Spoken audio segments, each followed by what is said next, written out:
London never feared the poison it greeted at every doorstep. It arrived without sound, without spectacle, just a pale dust nestled inside apothecary jars and household tins, harmless as flour, gentle as perfume. Arsenic had no scent, no taste, no warning. Yet it drifted through the city like a polite assassin, hiding in wallpapers that glowed green under gaslight, in cosmetics brushed across a young woman's cheeks, in rat powders stirred quietly into evening tea, and the city, proud, glittering, oblivious, kept breathing it in. Victorians died with strange stomach pains, trembling hands, and whispers of gastric fever, never knowing that the real killer sat in plain sight. Servants collapsed after supper. Children wasted away after sweets gifted by relatives too eager for an inheritance. Husbands and wives grew pale beneath bedroom lamplight, their decline blamed on the damp London air or on Providence. No one suspected murder, no one suspected arsenic, because how could the deadliest substance in Britain look so terribly innocent? Before we continue deeper into London's most elegant poisonings, take a moment, tap like, subscribe, and tell me where in the world you're watching from tonight. Your support helps bring more shadows of history into the light, because this is the story of a city that trusted the one thing it should have feared most, the powder that killed without ever raising its voice. The danger began as beauty often does in Victorian London, quietly, fashionably, and without the faintest suggestion of malice. When the first rolls of the new green wallpaper appeared in the windows of Bond Street shops, they shimmered like fields after rain. The hue was so vivid that onlookers swore it carried life within it, a soft radiance that caught gaslight and returned it with a gentle emerald glow. It was the color of envy, of wealth, of refinement, yet no one knew it was also the color of death. Families of every respectable district flocked to purchase it. A fashionable parlor could scarcely be considered modern without its walls breathing that lush, luminous green. Mothers ran their gloved fingers across the patterned vines, admiring the depth of the shade, while shopkeepers assured them that the pigment held fast for years, resisting the fading touch of London fog. And so the rolls were carried home, cut, pasted, smoothed into place by men who did not yet realize they were sealing poison into the very heart of every room. It was not long before visitors noticed something peculiar. Under lamplight, the paper seemed almost to tremble just slightly, just enough for the mind to question. A faint sparkle clung to the curves of leaves and flowers, especially toward evening when candles flickered in their sconces. Some remarked that the wallpaper made them feel strangely light-headed, though the sensation passed quickly enough with fresh air. Others found themselves coughing after long afternoons spent inside parlors adorned with the intoxicating green. Still, the compliments continued. How exquisite the room looked, how bold, how modern. No one suspected the presence of arsenic. The pigment Shields green had been celebrated in scientific circles decades earlier for its brilliance. But brilliance, as London would soon learn, carries its own shadow. In damp weather, which London possessed in generous abundance, microscopic particles loosened from the paper. They drifted invisibly into the air, mixing with gas fumes, soot, and the stale warmth of overcrowded rooms. Housewives inhaled it while sewing near the window. Children breathed it in while tracing the patterns with sticky fingers. Servants brushed against it as they dusted, polishing death with every pass of the cloth. Symptoms arrived as softly as sorrow, a feeling of nausea, a headache that pulsed like a hidden clock, a curious weakness in the limbs. Many doctors called it miasma, that ever-present phantom blamed for anything and everything in the Victorian world. Others attributed the sickness to nerves, dampness, or overexertion. A few more observant minds wondered why certain rooms brought on faintness almost immediately, but the wallpaper was far too beautiful, far too fashionable, to fall under suspicion, and so the pattern remained. In one townhouse on Bloomsbury Square, The new wallpaper had been hung only a fortnight when the governess began to waste away. Her complexion grew dull, her appetite vanished, and she often complained of a strange taste, metallic, sour, lingering on her tongue. Each evening, she prepared lessons at her small writing desk, the flicker of the lamp shining upon the green leaves behind her. The children tiptoed past her door, whispering that she was turning the same color as the walls. Still, no one connected her decline to the wallpaper. Visitors continued to praise the room. The glow persisted. The poison drifted. And Victorian London, enthralled by beauty, carried on, never once imagining that death had already been pasted neatly, seamlessly, and quite fashionably upon its walls. The chemist's shop, on Bishopsgate, stood beneath a flickering gas lamp, its windows frosted by the cold and by the breath of hurrying passers-by. Inside, the air held a gentle perfume of lavender oils and menthol salts, mingled with the faint medicinal sharpness of compounds sealed in glass. Shelves rose from floor to ceiling, lined with bottles whose labels promised comfort, relief, or simple domestic convenience. To step inside was to enter a sanctuary of civility, where ailments bowed before science, where suffering was soothed by the steady hand of a learned man in a spotless apron. It was in such shops, under such polite quietude, that death was often purchased. Arsenic sat innocently among the rows, its white crystals no more remarkable than powdered sugar. It was placed not behind locked cabinets nor under suspicious watch, but in small, tidy jars between harmless ingredients used in everyday remedies. Housewives bought it for rats, gardeners bought it for beetles, bakers bought it, unknowingly, when clerks confused it with other pale powders during the rush of the morning trade. And every transaction unfolded with courtesy, as though the chemist were dispensing nothing more dangerous than flour for a cake. On this particular afternoon, the bell above the door chimed, soft as china. A woman entered, a respectable lady in a dove-grey shawl, cheeks gently touched by winter. The chemist greeted her with a bow, the type perfected through decades of practiced decorum.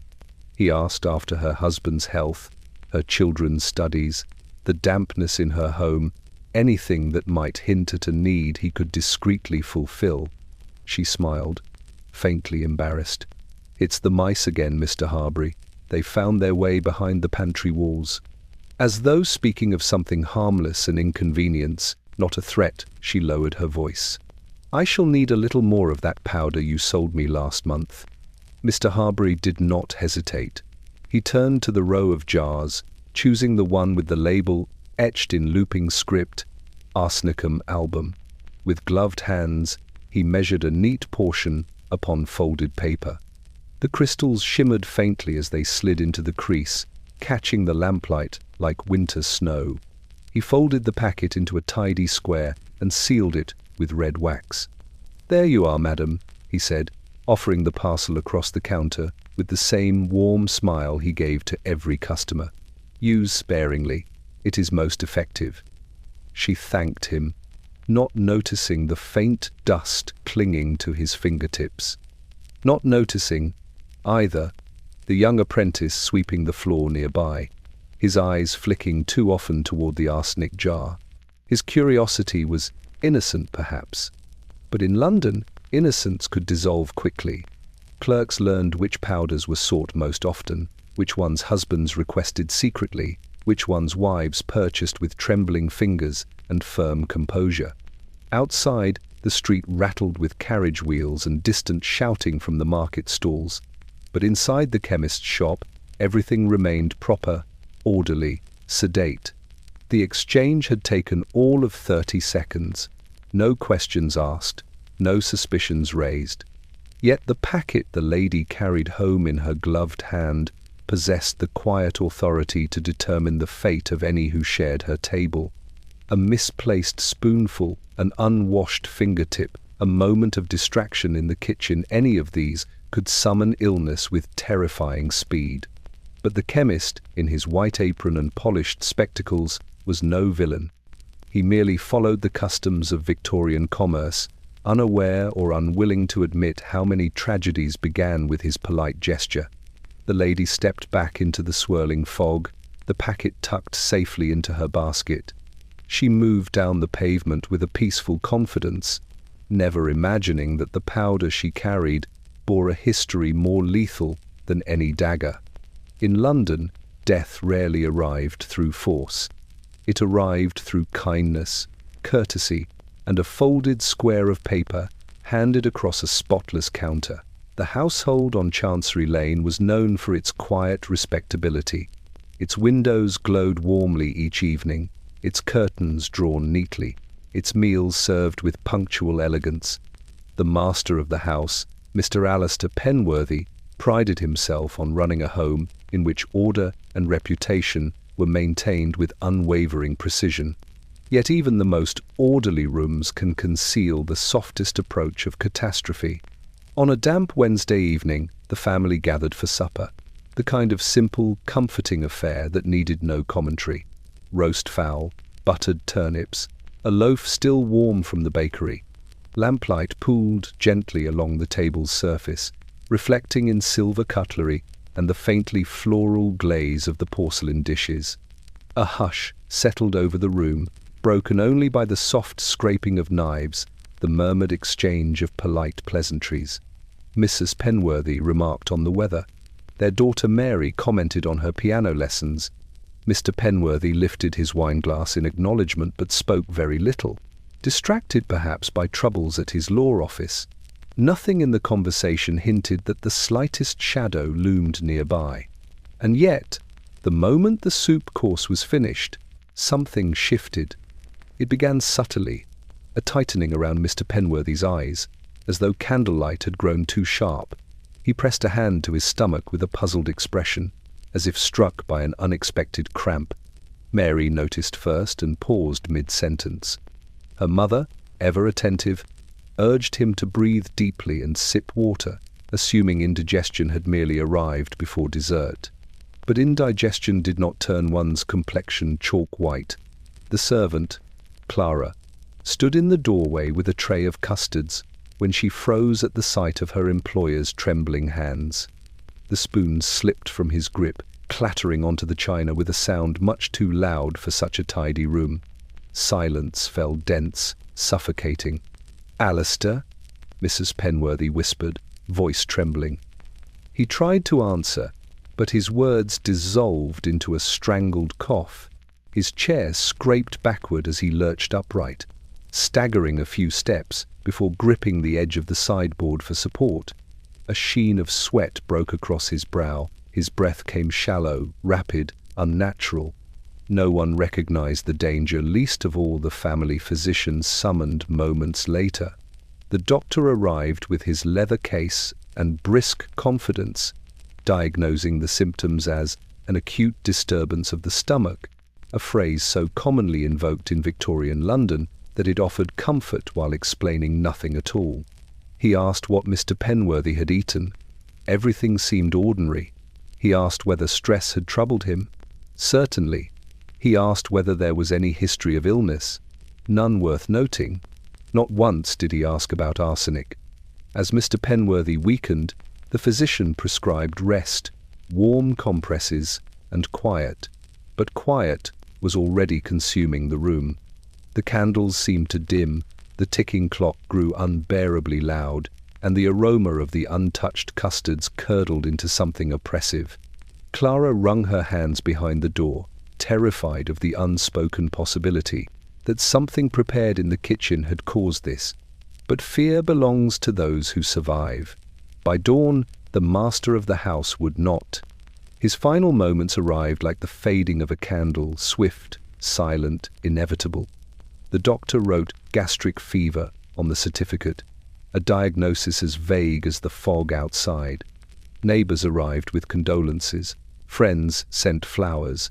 The household mourned without truly understanding what they mourned. The supper dishes were washed and put away. The custards were discarded. But the cause of death, the true cause, remained in the pantry, sitting innocently beside the spices, waiting. And so another quiet room in Victorian London surrendered its secret to the night. that death, when dressed as illness, can pass unnoticed across a dinner table. Miss Eleanor Hale arrived at the Harrington residence with the quiet dignity expected of a governess: modest dress, tidy gloves, a voice soft enough not to disturb the household's fragile propriety. She was 26, educated, mannerly, and grateful for steady work in a city where women like her often vanished into factories or worse. Her new room overlooked a garden hedge and was papered in a striking green motif of lilies and curling vines. She admired it upon arrival, unaware that its brilliance owed itself to a pigment whispered about only in distant scientific papers, never in parlours like this one. During her first week, Eleanor took to her duties with the discipline of a monk. She coaxed hesitant letters from little Clara, supervised Henry's arithmetic, and ensured the children's quarrels remained civilized. The Harringtons praised her patience, noting how the children's lessons seemed brighter under her capable guidance. But Eleanor herself began to dim. The household noticed small things at first. She excused herself from supper with a hand pressed to her stomach.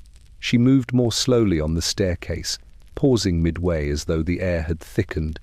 When the children ran to show her a drawing or recite a poem, she smiled, but faintly, too faintly for a woman so young. By the second week, whispers drifted through the servants' hall.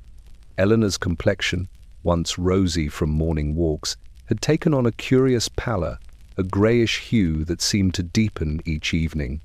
Cook remarked that the governess ate very little. The housemaid insisted she had heard her retching quietly behind her bedroom door at dawn. The butler, a man not given to fanciful thoughts, wondered aloud whether the city air did not agree with her. Yet no one questioned the wallpaper. Eleanor, in her gentle manner, blamed her discomfort on nerves. She attributed her headaches to the strain of teaching, her nausea to irregular meals, her weakness to the dampness that seeped into Victorian homes like an uninvited guest. But at night, when the candles burned low and she sat marking lessons, she felt an odd sensation, an invisible weight pressing upon her lungs, a faint chemical sweetness clinging to her throat. Sometimes, when she rose from her desk, the room spun in a slow, dreadful circle. The children noticed before the adults admitted concern. "Miss Hale," Clara asked one afternoon, tugging at her sleeve, "why are you turning the colour of your wallpaper?"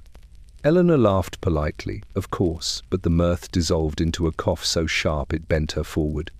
Mary Harrington, watching from the parlour doorway, felt her heart quicken with unspoken alarm. She told her mother, who summoned the family physician the following morning.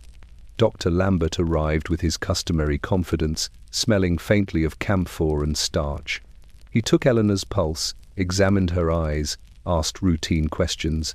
Fatigue, dyspepsia, an ague brought on by overwork. His diagnosis was as vague as it was useless. He recommended rest, fresh air, and perhaps a mild tonic. Not once did he consider that the vibrant green surrounding Eleanor, every leaf, every swirl, was laced with arsenic. And so the governess returned to her room to rest, breathing the same poisoned air, brushing her fingertips over the same toxic designs as she smoothed her pillow.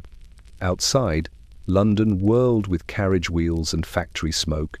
Inside, her life thinned like morning frost. By the end of the month, Eleanor could scarcely climb the stairs. Her once steady handwriting trembled across the page. Her voice grew faint, as though each word travelled a great distance before leaving her lips. The Harringtons fretted discreetly, unwilling to acknowledge that their elegant home might harbour something sinister. The wallpaper still glowed brilliant, beautiful, utterly lethal. And Eleanor Hale, the governess who had arrived with such promise, faded slowly beneath its shimmering embrace, until she nearly became part of its pallid pattern herself. In every respectable Victorian home, there existed at least one drawer that belonged solely to the mistress of the house, a private kingdom of little jars, folded papers, sachets of lavender, and powders meant to keep order in a world constantly threatened by dust, insects, and the unrelenting damp. Mrs. Lydia Whitcomb's drawer was no exception. It lived in the pantry beneath a stack of linen cloths, its contents arranged with a meticulousness she considered a virtue. She prided herself on a household that ran without complaint, and these powders, quiet, obedient, dependable, were her secret instruments of harmony. Inside the drawer, nestled between spice packets and polishing pastes, lay a small tin container bearing a label in elegant cursive, "For rats and vermin use sparingly." The words did not frighten her. If anything, they reassured her. London, after all, belonged as much to rats as to its people. Every street, no matter how polished, echoed with their scurrying. The chemist had recommended the powder months ago with polite assurance, and Mrs. Whitcomb had accepted it gratefully. She had not considered it dangerous, certainly no more dangerous than the oven's fire or the coal stove's sparks. The tin rattled softly when she opened it, its contents glimmering faintly like white frost. She scooped just a pinch on the tip of a spoon, sprinkling it behind the pantry shelves where she suspected an intruder had gnawed through the oats. She dusted a little more beneath the sink. A touch near the back door.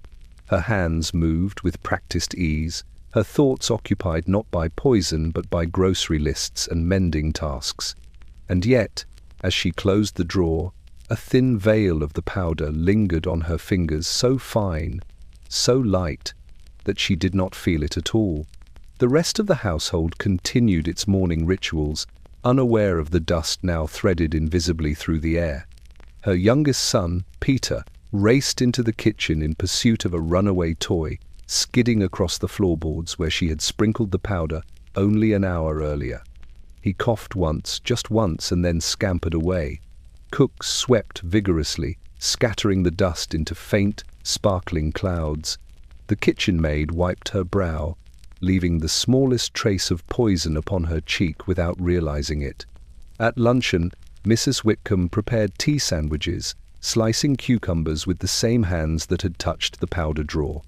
She washed them. Of course, Victorian propriety demanded no less, but the powder clung beneath her nails, in the fine halls of her skin, invisible even under warm, soapy water.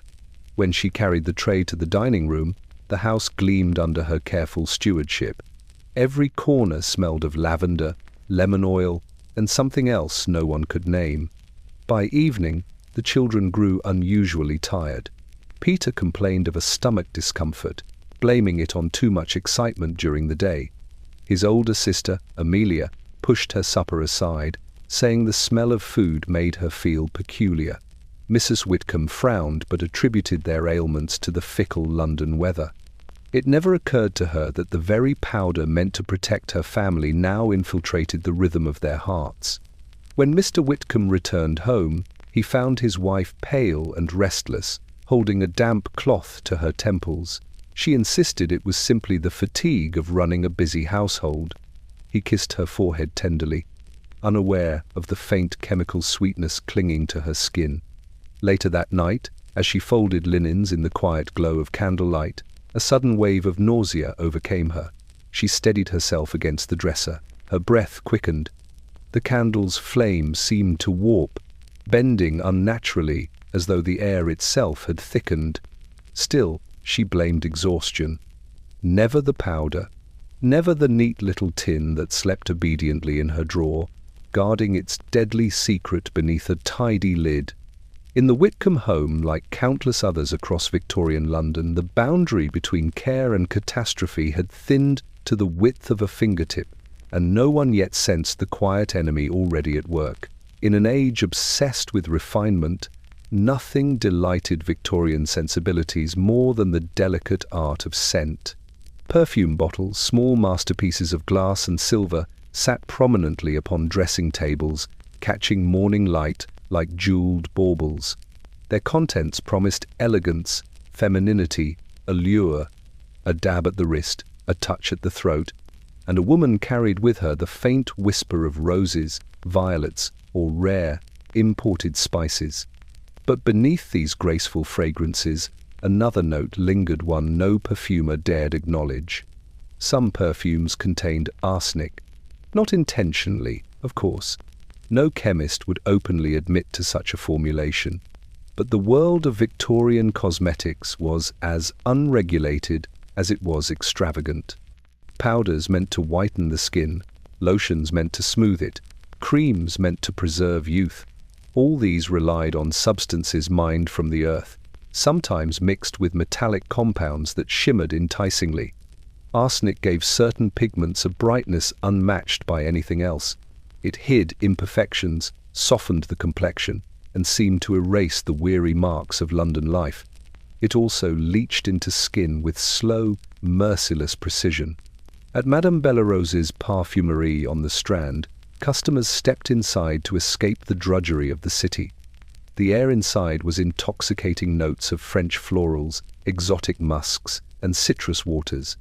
Powdered ladies in feathered hats giggled behind gloved hands, sampling scents from crystalline flacons, unaware that some of the shimmering powders in the back room contained enough arsenic to devastate an entire household.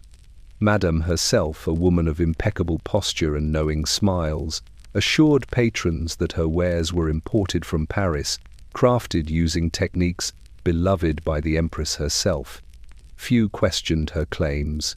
Fewer still asked about the green-tinted powders that promised a porcelain complexion, or the delicate atomizers filled with a mist that sparkled just a little too brightly beneath gaslight. On a fog-drenched Thursday morning, Mrs. Adelaide Turner visited the shop. She was a woman of fragile beauty and growing desperation, two traits that Victorian society cultivated like hothouse flowers. The lines beneath her eyes troubled her. Her husband had taken to arriving home later each night. She feared she was fading. "Something luminous, if you please," she whispered to Madame Bellerose. "Something that will make me unforgettable." Madame smiled knowingly. From a velvet-lined drawer, she withdrew a small, exquisite bottle. Its glass shimmered with an almost unnatural brilliance, tinged faintly green at the edges. "This," Madame murmured, "is not merely perfume. It is transformation." Mrs. Turner dabbed it onto her wrists. The scent rose sweetly, violets, sugar, something softer underneath. A warmth spread across her skin, pleasant at first. She felt lighter, almost giddy. She purchased it immediately. Over the next weeks, the perfume became her constant companion. She applied it before breakfast, luncheon, supper, before reading by the fire, before greeting her husband with hopeful eyes. At first, she did not notice the headaches that sprouted like unwelcome blossoms, nor the faint tingling in her fingertips, nor the curious way her appetite dwindled. But soon her maid noticed. "Madam," the girl whispered one evening, "your skin, has it always been so pale?" Mrs. Turner stared at her reflection. Her complexion was luminous, yes, but unnaturally so, like porcelain left to cool in a kiln. The sheen across her cheekbones glistened not with health, but with something colder. Still, she persisted. Beauty demanded sacrifice. Society demanded beauty. By the time the physician was summoned, complaints of dizziness, nausea, trembling, Mrs. Turner could scarcely rise from her bed. He blamed nerves, of course, overexertion, female delicacy. The perfume bottle remained innocently upon her vanity, catching the last rays of twilight and scattering them in green light. No one suspected the fragrance that had promised transformation had delivered it, just not the kind she sought. In parlours across the city, women dabbed their wrists with similar concoctions, each drop carrying the faintest whisper of poison. Perfume was supposed to enhance life, not erode it. But in Victorian London, even sweetness could kill, provided one bottled it prettily enough. Nurseries were meant to be sanctuaries, rooms where innocence lived untouched by the harshness of Victorian streets. Within their walls, rocking horses waited patiently. Dolls with painted eyes watched over sleeping children, and sunlight, when it managed to pierce London's fog, scattered across shelves of picture books. But in the Harringtons' nursery on Bedford Row, a sweetness drifted through the air that did not belong. It clung to the curtains, to the toys, to the very breath of the children, an odour faint as sugared almonds, pleasant enough to invite no suspicion at all. And yet, it was the scent of arsenic. It began with the wallpaper. The nursery, redecorated only a year earlier, boasted a charming pattern of blooming roses, bright leaves, and playful birds, its colours chosen to delight young minds. The greens were particularly vivid. Too vivid, some might have said, had they been familiar with the chemistry of pigments. But in Victorian London, beauty was seldom questioned, least of all when it brightened a child's room. Little Clara Harrington was the first to notice something strange. One afternoon, while tracing the painted vines along the wall with her fingertip, she paused and brought her hand to her nose. "It smells sweet," she told her brother Henry, who laughed and declared she had an overactive imagination. Clara shrugged and returned to her drawing, dusting her hands casually against her dress. By evening, she complained of a curious tickle in her throat. Henry followed days later. His symptoms began with fatigue. He struggled to stay awake during arithmetic lessons. Soon came the persistent cough, a hollow little sound that echoed through the hallway whenever he climbed the stairs. His mother blamed the dampness, the draughts, the fickle London climate. The physician prescribed tonics flavoured with peppermint and advised rest. Rest, however, did nothing. The nursemaid, Martha, sensed something amiss. She spent long hours in the nursery, sweeping the floorboards, washing linens, opening windows wide despite the cold. And it was Martha who first detected the real culprit, not through scientific knowledge, but through instinct. Each time she smoothed the wallpaper near the children's beds, a fine dust brushed against her sleeve. When she breathed too deeply near the walls, her eyes watered, and a strange heaviness filled her lungs. Still, she hesitated to speak. Servants in Victorian households were expected to maintain silence unless addressed. But silence, she realized, had begun to endanger the children. One morning, she found Clara asleep at her small desk, her head resting upon a half-finished watercolor painting. The child's cheeks were ghost pale. Her eyelids fluttered as though even dreams weighed heavily upon her. Martha shook her gently awake, and Clara murmured, "The room feels sleepy, like it's tired too." The sweetness in the air seemed stronger that day. Martha braced herself, approached the wallpaper, and pressed her palm against the bright green leaves. When she drew her hand back, the faintest shimmer coated her skin. Her heart dropped. She had heard whispers, only whispers from other maids in neighbouring houses. Stories of rooms that made people sick, of wallpaper that smelled like sugared almonds, of entire families falling ill without explanation. Gathering her courage, Martha approached Mrs. Harrington before tea time. She spoke softly, respectfully, but firmly.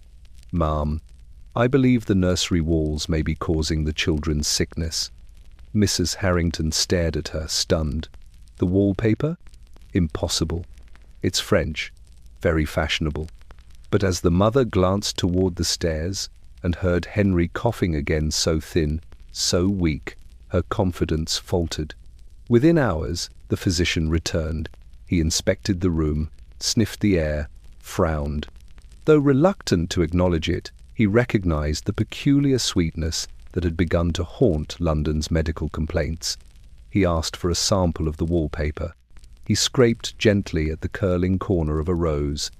The dust glimmered on his blade. His expression darkened. "I advise immediate removal," he said quietly. "This pattern contains Sheely's green." The sweetness in the nursery, pleasant, perfumed, cloying, had been poisoning the Harrington children day after day, night after night, as they played beneath its lethal blossoms. That evening, as labourers tore the paper from the walls, flakes drifted through the air like dying leaves. Martha watched from the doorway, clutching Clara to her chest, praying the children would recover. In homes across London, Identical nurseries glowed with identical poisonous charm, and the city continued to breathe in its own deadly sweetness, unaware of the silent danger blooming behind every painted rose. It is often said that Victorian London ran not on coal or commerce, but on whispers.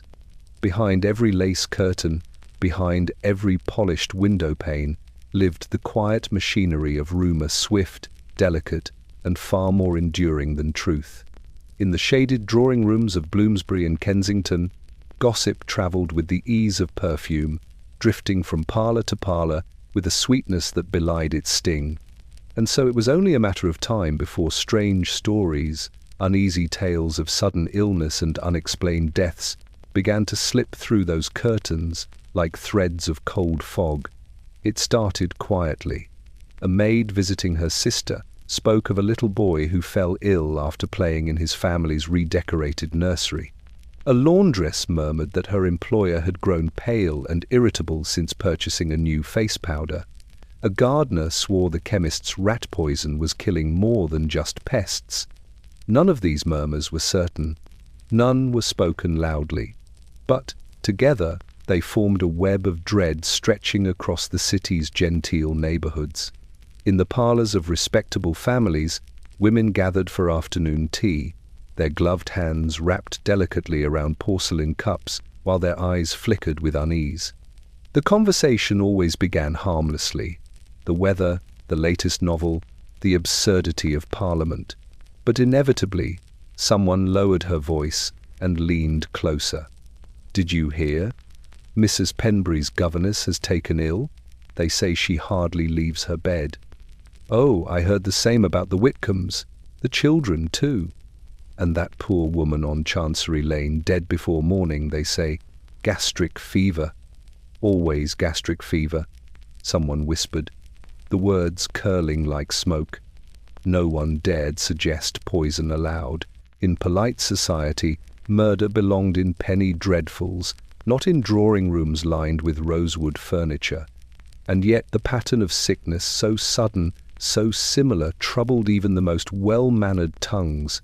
One afternoon, Mrs. Harrogate's parlour became the epicentre of speculation. The room shimmered beneath filtered sunlight, its lace curtains casting delicate shadows across the carpet. A group of fashionable ladies sat in a semicircle, fans fluttering as though trying to disperse the heaviness of their thoughts. "I hear it is the water," one woman declared. "No, the gas lamps," another insisted. "A miasma from the river," suggested a third. Mrs. Harrogate cleared her throat. "It is the wallpaper." The fans stilled. Teacups trembled ever so slightly in their saucers. "My cousin in Dublin wrote to me," she continued, tapping her gloved finger against her lap. "People are falling ill there too. Rooms painted in bright green seem to be the worst. The pigment contains something unnatural." She hesitated, lowering her voice to a hush. "Arsenic." The word dropped into the room like a stone into still water, silent, heavy, sending ripples through every heart present. In that moment, the lace curtains seemed to contract, as though listening. For each woman in the room had, at one time or another, admired a bold new wallpaper pattern, or purchased a face powder that promised radiance, or ordered a perfumed sachet from the chemist. And behind their delicate smiles lurked the same chilling realization. Beauty in London had begun to bite. Still, propriety demanded composure. The women resumed their fans, resumed their tea, resumed their carefully orchestrated expressions of polite disbelief. But when they returned home that evening, many paused at their own walls, studying the greens that glowed too brightly in lamplight. Some touched the powder jars on their vanities with unexpected dread. Some summoned servants to air out rooms that suddenly felt stifling. And some, just a few, lay awake through the night, listening to the faint coughs of their children and wondering whether death might be drifting silently through their homes. Behind lace curtains across the city, whispers thickened into fear. And fear, in Victorian London, was the first herald of truth finally clawing its way into the light. In Victorian London, a housemaid's hands were her livelihood, always scrubbing, polishing, lifting, smoothing, wiping away the evidence of daily life, so that her employers might believe their homes were naturally immaculate. Those hands bore no softness, only the dryness of soap, the faint sting of lye, the ache of endless chores. But in countless homes across the city, they also bore something far more dangerous, the residue of arsenic. Elizabeth Madden, known simply as Lizzie to the other servants, worked in a townhouse on Upper Montague Street. She was quick, quiet, and dutiful, qualities that made her invisible in all the ways Victorian society preferred. At dawn, she rose to shake soot from the grates, dust the sitting room, and polish the silver until it gleamed. Her mistress, a woman whose appreciation for green decor bordered on obsession, had recently redecorated the drawing room with wallpaper so radiant it seemed to glow even in the dimness of early morning. Lizzie disliked touching it. Whenever she pressed her cloth against the patterned leaves, a faint sparkle appeared on her fingertips, as though she had brushed against powdered frost. She wiped it away without a second thought. A servant did not question beauty, but strange things began to happen. By midday, Lizzie often found her palms itching in a way that ordinary cleaning never caused. Some nights, after hours spent dusting walls and sweeping beneath furniture, her hands tingled as though thousands of tiny needles danced beneath her skin. The skin along her knuckles reddened, her nails grew brittle. Yet she told no one, least of all Mrs. Ranley, whose temper was as sharp as her taste was fashionable. One morning, as Lizzie scrubbed the skirting boards near the mantel, she noticed her vision blur for a moment. The room tilted. She steadied herself against the wall, leaving a faint handprint upon the bright green vines. When she lifted her hand, the shimmer of dust clung to her palm once more, catching the gaslight with an eerily pretty gleam. "Are you quite well?" asked Clara, the scullery maid, peering in with concern. Lizzie forced a smile. "Only tired, but tiredness does not make hands tremble uncontrollably. Tiredness does not bring on sudden waves of nausea, and tiredness does not make one's hair begin to loosen at the slightest touch." Still, she worked. Servants had no luxury of illness. As days passed, Lizzie's symptoms worsened. The itching grew unbearable, spreading from her hands to her wrists like creeping ivy. She woke at night with her heart racing, her stomach twisting in knots. She felt as if she were being slowly undone from the inside out. Meanwhile, the drawing room remained immaculate, its green walls admired by every guest who stepped through its polished doorway. One afternoon, Lizzie found herself alone in the room, dusting the mantelpiece with trembling fingers. She glanced toward the wallpaper, its verdant brightness almost taunting her. Just inches above her head, a curling leaf seemed to shimmer of its own accord as a small draught disturbed the air. The sight sent a chill through her spine. She pressed her hands together and whispered, "Something ain't right." But servants did not raise suspicions. They raised dust cloths. Later that week, as the butler polished the silver, he overheard Mrs. Ranley bragging to a visitor about the imported pigment in her wallpaper. "The most brilliant green in London," she declared, "simply unmatched." Lizzie paused at the doorway, heart quickening. Brilliant. That word again. Too brilliant. That night, when she washed her hands in cold water, she watched flecks of pale dust swirl away from her skin, disappearing down the drain as though they had never existed. Yet the burning sensation lingered, the ache in her bones deepened. She could not name the poison she carried on her skin, beneath her nails, in the delicate cracks of her palms. But London knew its name, arsenic, and in homes across the city, the housemaids, those silent custodians of Victorian order, were its first, its closest, and its most forgotten victims. London in the mid-19th century did not see itself as vulnerable. It was the empire's heart, a thundering metropolis of iron bridges, gaslit boulevards, crowded theatres, and chimneys that exhaled black breath into the sky. Its people hurried through fog with an air of invincibility, believing disease belonged to the slums, misfortune to the careless, and death to the very old. Yet all the while, something soft and white and glittering threaded silently through the city's lungs. Arsenic had woven itself into London's daily life so thoroughly that not even the keenest observers could recognize its handiwork. It lived in wallpapers that glowed too beautifully under gas lamps, in soaps that promised purity, in powders that promised beauty, in rat poisons sold without caution, and in medicines mislabeled by weary chemist clerks. But the city continued on, unaware that its comforts were slowly eating at its foundations. Doctors encountered case after case of gastric fever, nervous collapse, and domestic frailty, scribbling the same diagnoses with bored familiarity.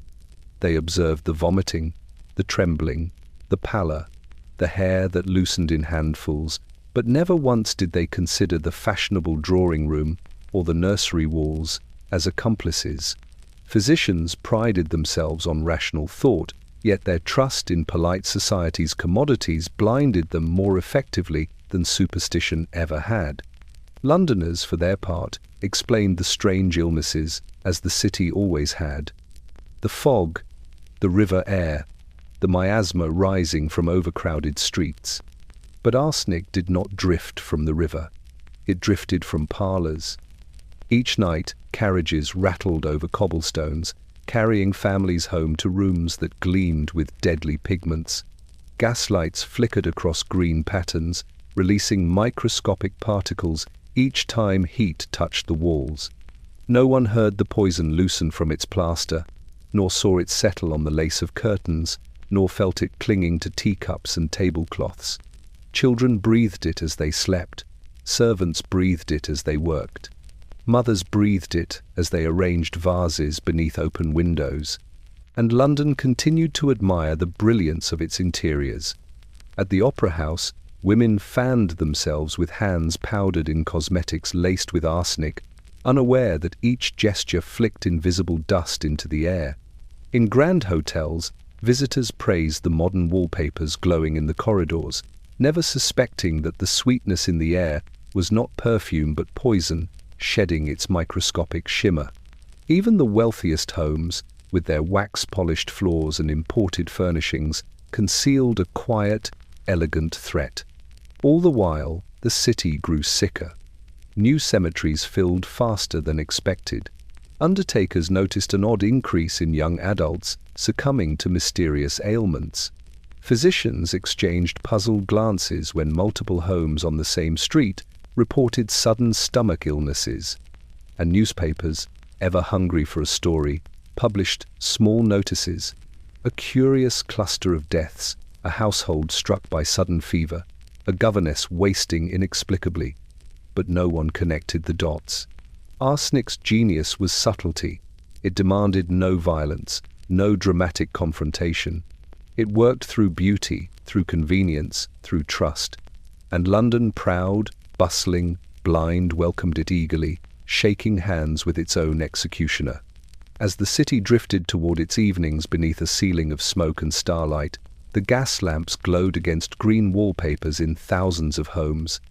The brightness seemed warm, inviting, almost cheerful, but brightness is only ever the façade. In the soft lamplight, arsenic shimmered quietly, patiently, waiting for the next breath, the next touch, the next unsuspecting victim. London did not know it was dying, and that ignorance, more than the poison itself, sealed its fate. On a narrow street just south of Holborn, an apothecary shop stood beneath a wavering gas lamp whose flame trembled each time a carriage passed. The window displayed rows of tinted bottles, amber, cobalt, emerald, each filled with liquid promise or powdered peril. In the evenings, the light from outside cast long, bending shadows across the shelves, making the jars appear to shift and breathe in the dimness. To the passer-by, the place seemed a haven of scientific order, where ailments surrendered to the wisdom of chemistry. But to those who entered, the shop held an atmosphere thick with secrets, some benign, others fatally misunderstood. Mr. Elias Pembroke, the apothecary, was a man of impeccable posture and careful speech.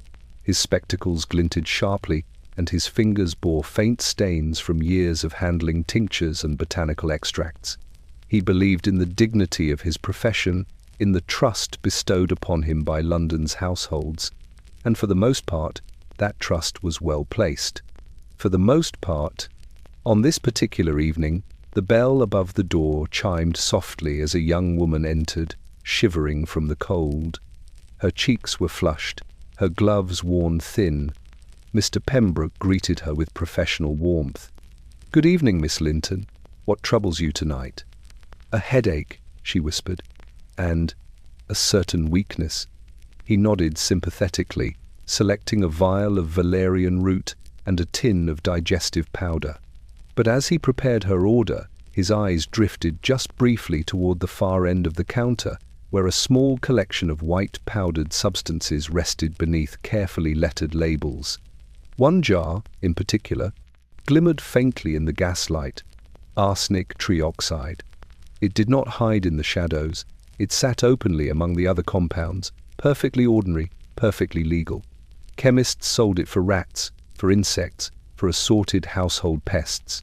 They sold it because London demanded it, because the city's walls and pantry boards crawled with vermin that refused to yield to anything gentler. Mr. Pembroke handled arsenic with marked caution, but not with fear. He had learned long ago that fear was an indulgence a chemist could not afford. Behind him, the apprentice swept the floor, sending subtle puffs of dust into the air.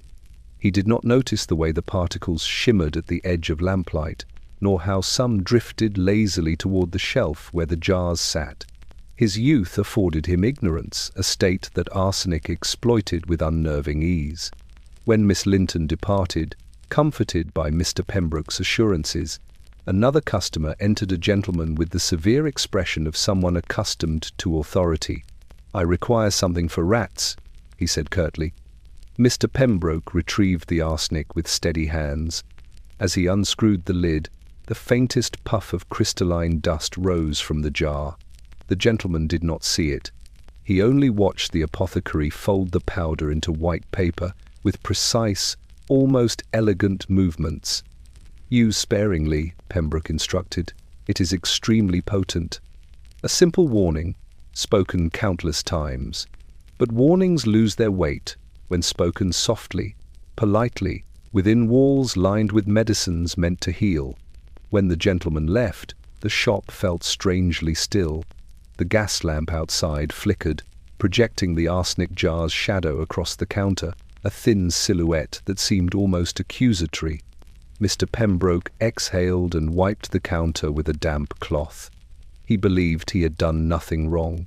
He believed he had followed every rule of his trade. And yet, as he glanced at the jar, something unsettled him. For he knew the truth few dared admit.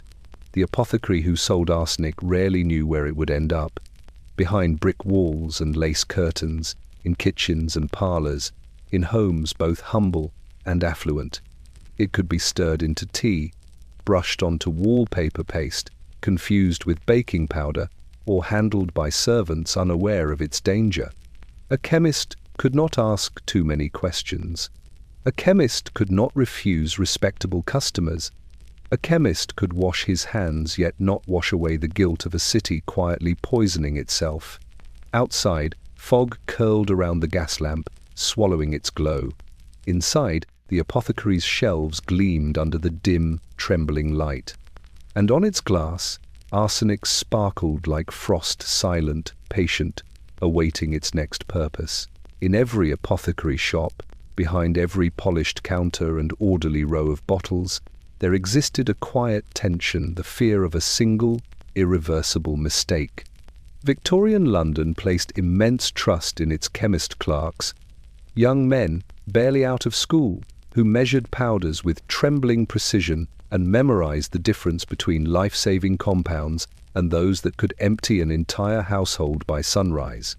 Yet, no amount of training could fully guard against the weary mind, the busy hour, or the deceptive similarity of two pale powders lying side by side. Thomas Avery, 19 and earnest, had been apprenticed to Mr. Pembroke for only 6 months. His handwriting was neat, his manners impeccable, and his aspirations lofty enough to imagine himself a respected chemist one day. But today, on a damp, fog-heavy afternoon, Thomas's confidence flickered with each new customer who hurried into the shop, shaking droplets of rain from their coats and demanding mixtures for headaches, potions for nerves, and powders for household pests. The shop was unusually crowded. Bottles clinked, the bell chimed repeatedly, and Mr. Pembroke moved about the counter in quick, elegant motions, leaving Thomas to handle the smaller orders. The apprentice's heart thrummed with both pride and pressure. A woman entered Mrs. Dorthamere, a polite but hurried figure wrapped in a shawl of fading lilac. Her cheeks were flushed, her breath shallow from climbing the hill leading to the shop. "I need some sugar for the cakes," she said breathlessly. "Sugar of lead, I believe it is called. My neighbor recommended it." Thomas nodded, though uncertainty tightened his chest. The name sugar of lead was a misnomer whispered frequently by housewives, who believed it a harmless brightening agent for pastry icing. In truth, it was poisonous enough to make a grown man tremble. But the world of Victorian remedies was riddled with dangerous half-truths, and chemists were expected to navigate them with care. He found the jar with its elegant label, Saccharum Saturni, sweet white crystals that glowed under lamplight. He recalled Mr. Pembroke's warnings: measure sparingly, store separately, never confuse it with arsenic. But in the bustle of the late afternoon, his hands moved more quickly than his thoughts. A second customer called out for rat poison. A child tugged at his mother's skirt, knocking a display of powders askew. Mr. Pembroke shouted a request for valerian root. And in the midst of this swirling confusion, Thomas reached for the wrong jar, the one sitting innocently beside the sugar of lead, filled with a powder identical in appearance but infinitely more lethal. Arsenicum album. He weighed the portion carefully, folded it into crisp white paper, sealed it neatly, and handed it to Mrs. Dorthamere, with the same polite assurance he'd practiced under his master's watchful eye. "Use sparingly," he said, unaware of the terrible accuracy of his words. She thanked him and departed quickly, eager to return home before the rain worsened. Thomas exhaled with relief and moved on to the next customer, never noticing the faint shimmer of dust upon the counter where the arsenic jar had sat. It was not until evening, long after the crowd had thinned, that Mr. Pembroke conducted his routine inspection and felt his heart tumble into his stomach. The arsenic jar sat slightly misaligned, its lid not fully tightened. The sugar of lead jar, conversely, bore fingerprints that did not match his own, and on the counter lay a sliver of white paper forgotten in the rush, its fold marked with a single, unmistakable crystalline glint. Thomas froze as his master turned to him, horror flickering across the older man's composed features. "Whom?" Mr. Pembroke whispered. "Did you serve with this powder?" The apprentice's mind raced, but the answer arrived with excruciating clarity. "Mrs. Dorthamere," he murmured, "for her cakes." The shop fell silent. Outside, the gas lamp flickered. Inside, the shadows seemed to thicken around the rows of shimmering bottles. A single mistake, quiet, ordinary, unintended, had left the shop, and somewhere in London, a woman carried death folded neatly inside a paper packet, believing it a household ingredient. Such was the cruelty of arsenic. It required no malice, no plot, only one moment of human error. In the back room of Mr. Pembroke's apothecary, beyond the shelves of tinctures and the faint medicinal perfume of camphor and lavender, there rested a single leather-bound ledger. Its spine was cracked with age. Its pages smelled faintly of dust and ink. No one outside the shop ever saw it. Customers knew only the polite transactions at the counter, the clink of glass, the whisper of folded paper. But the ledger bore everything that London preferred not to remember. Thomas Avery, still shaken by the dreadful mistake he dared not fully confess, was tasked with updating that ledger each evening. He carried it reverently, as though holding a sacred text. The entries were straightforward: names, dates, quantities. A teaspoon of laudanum here, a dram of camphor oil there. But among these harmless items were other, far more ominous entries: rat poison, Scheele's green pigment, household powders, each noted with the same neat precision. It was the uniformity, the calmness of the ink that made the truth so chilling. Thomas dipped his pen and turned the page. His hand trembled as he wrote the latest entry. Mrs. Dorthamere, 2 ounces, white powder. He hesitated. He could still see her smile, still hear her breathless thank you. The memory sat heavily upon his chest. As he scanned the previous pages, something peculiar pricked at the edge of his awareness. Names repeated, not once or twice, but often enough to form a pattern, small at first, then unmistakable. Certain households returned for arsenic more frequently than rats could ever justify. Some bought it monthly, some weekly, one, most disturbingly, every few days. A chill crawled along his spine. He continued reading, flipping through the pages with growing dread. With each turn, more patterns emerged. Entries that preceded sudden illnesses reported in the newspapers. Families that purchased pigments later implicated in strange fevers. Women who bought whitening powders before mysteriously fainting at church.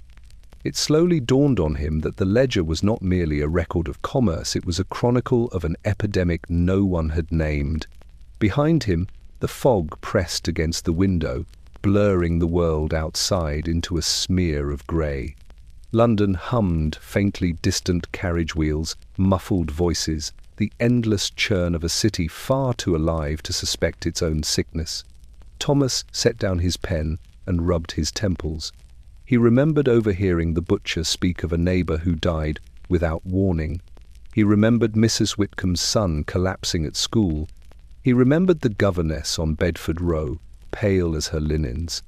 And each memory seemed to align perfectly with an entry in the ledger. He opened the book again, scanning for those households. There they were, every one. Each line of ink carried the weight of a human life. Mr. Pembroke entered quietly, his face stern but weary. "Still working, Thomas?" The apprentice swallowed hard. "Sir, have you noticed? Have you ever looked? There is something wrong in our records." Pembroke stiffened. His gaze drifted toward the ledger but did not land fully upon it. "I have noticed," he admitted at last, his voice low. "But London prefers its comforts tidy. A chemist cannot make accusations. We sell what we are asked to sell. To question intent is to insult a customer." He paused. "And to jeopardize our livelihood." "But people are dying," Thomas whispered. "People are always dying," Pembroke replied, with a sadness that hollowed the space around him. "London is a city of 1,000,000 unspoken tragedies." Yet even as he said it, something in his expression conceded the truth. Arsenic traced its pale signatures through the ledger like a map of silent suffering. Thomas closed the book. The lamp above them flickered, casting shadows across the apothecary shelves, shadows that seemed to pulse with the city's hidden illness. The ledger lay heavy in his hands. A quiet archive of poison. A book that could speak volumes if only anyone dared open it with honest eyes. But in Victorian London, silence was safer than truth. And so the ledger remained closed, its ink drying upon names that would soon fade from the world, leaving only the faint shimmer of poison behind. London's rat-catchers were creatures of the in-between, moving through alleys respectable men avoided, slipping into cellars thick with mildew, and navigating the underbelly of a city that pretended not to know it had one. They were necessary, indispensable even, for the capital teemed with vermin that gnawed through grain sacks, infiltrated bakeries, and scurried across sleeping children's feet in the rookeries. But while the city feared rats, it rarely considered the men who hunted them, or what weapons they carried in their burlap sacks. One such man was Tobias Gray, a wiry figure dressed always in a patched coat that smelled faintly of damp straw and pipe smoke. His boots were worn, his cap perpetually dusted with something that glinted under lamplight. Tobias moved quietly along the edges of society, collecting coins from housewives too timid to face what lurked behind their kitchen walls. He had no family, no apprentices, and most importantly, no desire to share the methods that made him the most sought-after rat catcher in Bloomsbury. His secret, nestled deep in his coat pocket, was arsenic, not in the neat tins sold by chemists, but in a form Tobias had perfected, a carefully blended powder mixed with bacon fat and dried grain, potent enough to empty an entire cellar of pests within a night. Householders praised him for his efficiency. They found dead rats behind barrels, beneath stairs, sprawled lifeless near the drains. They paid Tobias extra for swift results, but not all the victims were rats. In the Harrington home a residence Tobias visited, often due to persistent infestations, the cook, Mrs. Atwell, remarked one morning that her cat had died unexpectedly, its body curled beside the fireplace, its breath having left it without a sound. Tobias offered a practiced sigh and blamed it on bad fish. He never mentioned the pale dust he'd spilled near the scullery door the day prior. Nor did he speak of the time young Timothy Brown, the baker's son, fell ill after touching a baited trap Tobias had left improperly covered. The boy had found it in the yard, assuming it a stray sweet. His stomach cramps began before dusk. His mother blamed it on spoiled bread. Tobias accepted his payment and said nothing. For in Tobias Gray's world, silence kept the coins flowing.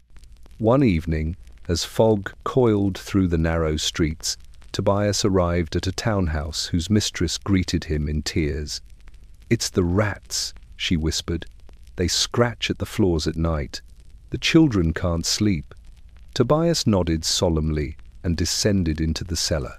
The lantern in his hand threw grotesque shadows across the walls, illuminating crates, broken furniture, and the unmistakable black shapes darting between gaps in the bricks.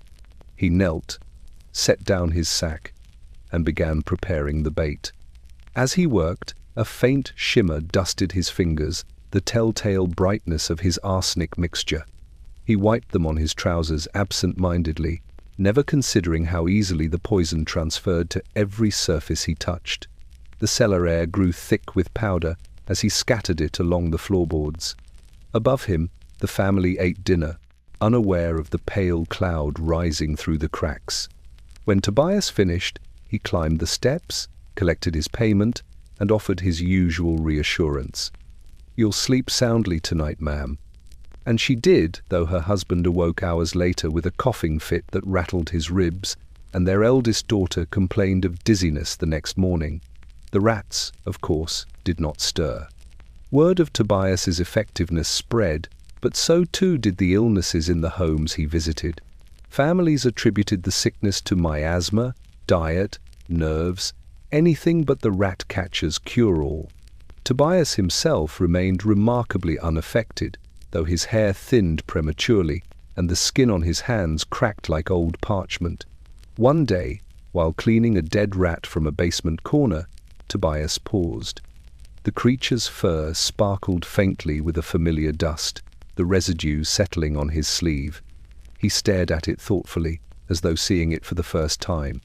"Pretty, ain't it?" he muttered to himself. "Pretty enough to kill a city." But the rat catcher's revelation came too late. London's walls, kitchens, and cellars were already saturated with the powder he had carried from house to house, like a ghost trailing frost. Tobias Gray walked back into the fog, pockets heavy with coins, hands heavy with poison. And the city he served continued to sicken around him quietly, steadily, never suspecting that one of its most useful men had been scattering its death with every step. In an era hungry for beauty, Victorians discovered a shade of green so vivid, so lush, that it seemed plucked from Eden itself. It shimmered under lamplight, glowed even in fog, and carried within it the promise of refinement. Shields Green, named after the chemist who birthed it, became the crowning jewel of Victorian design. Parlours bloomed with it. Ballrooms draped themselves in it. Children's nurseries wore it like a second skin. But every stroke of its brilliance came with a price the city refused to acknowledge. At the heart of this trade was Mr. Lawrence Havisham, a prosperous dealer in pigments and wallpapers, whose shop on Regent Street overflowed with colour. Rolls of patterned paper stood like soldiers in neat rows, damask, floral, geometric, each one an enticement to the fashionable classes. To the casual eye, Havisham's wares were nothing short of miraculous. But behind the counter, locked in a drawer he seldom opened in public, lay jars of powdered pigments that whispered a different story. The green pigment, in particular, had an unsettling sparkle like crushed emeralds tinged with frost. It was beautiful. It was profitable. It was poison. Havisham knew this, though he pretended otherwise. He remembered the early days of the pigment's arrival, when scientists quietly murmured of its lethal properties. But those murmurs never reached the customers who marched eagerly into his shop. They wanted brilliance, not caution. They wanted the envy of their neighbours, the admiration of their guests. And so Havisham sold brilliance by the yard, always with a gracious smile. One fog-heavy afternoon, a newly married couple arrived, flushed with excitement. "We want our sitting room to look modern," the wife declared, her fingertips dancing along a roll of wallpaper patterned with curling vines. Something bright, something alive. Havisham unfurled the paper with a flourish. The green glowed even in the dim light, seducing the eye. "This," he said, "is the latest French design. Quite the rage among society's finest." He did not mention the French factory workers who had collapsed mysteriously, their hands stained green. He did not mention the chemists in Vienna who had begun questioning the pigment's safety. He did not mention the widow who had returned earlier that month, insisting the wallpaper had made her husband ill. No, he simply offered to arrange delivery. When the couple left, delighted with their purchase, Havisham closed the shop and retreated to his back office. There, in the dim stillness, he finally allowed his façade to crack. His fingers trembled as he wiped the green dust from his palms. The pigment clung, stubbornly settling into creases of skin, shining faintly in the half-light. He reached for the ledger where he tracked complaints entries he never spoke of aloud. Headaches, weakness, nausea, fainting spells, a death. The list had grown longer each month, yet London shoppers remained blind. They saw only the glow, the elegance, the promise. They stood in their drawing rooms admiring the transformation, never questioning why their throats tightened after an hour indoors, or why their children coughed through the night. For every sale, Havisham pocketed another coin. For every coin, another home breathed in its shimmering death. One evening, after a long day of transactions, he stepped into the alley to breathe the cold night air. A ragged factory boy passed by, carrying a crate on his back. His arms, bare beneath torn sleeves, were dusted green. Havisham's stomach twisted. "How long have you been working with those pigments?" he asked. The boy shrugged. "Since Monday, sir." "And your hands, do they itch?" The boy hesitated. "Burn, sir." But the foreman said, "It's nothing." Havisham felt the ground tilt beneath him. He pressed a hand to his throat, suddenly aware of the faint metallic taste that had clung there for years. Inside his shop, the wallpapers sighed softly as the gas lamps dimmed. Their green shimmer pulsated with faint life. Beautiful, profitable, deadly. And still he ordered more shipments. For in Victorian London, brilliance masked its own corruption.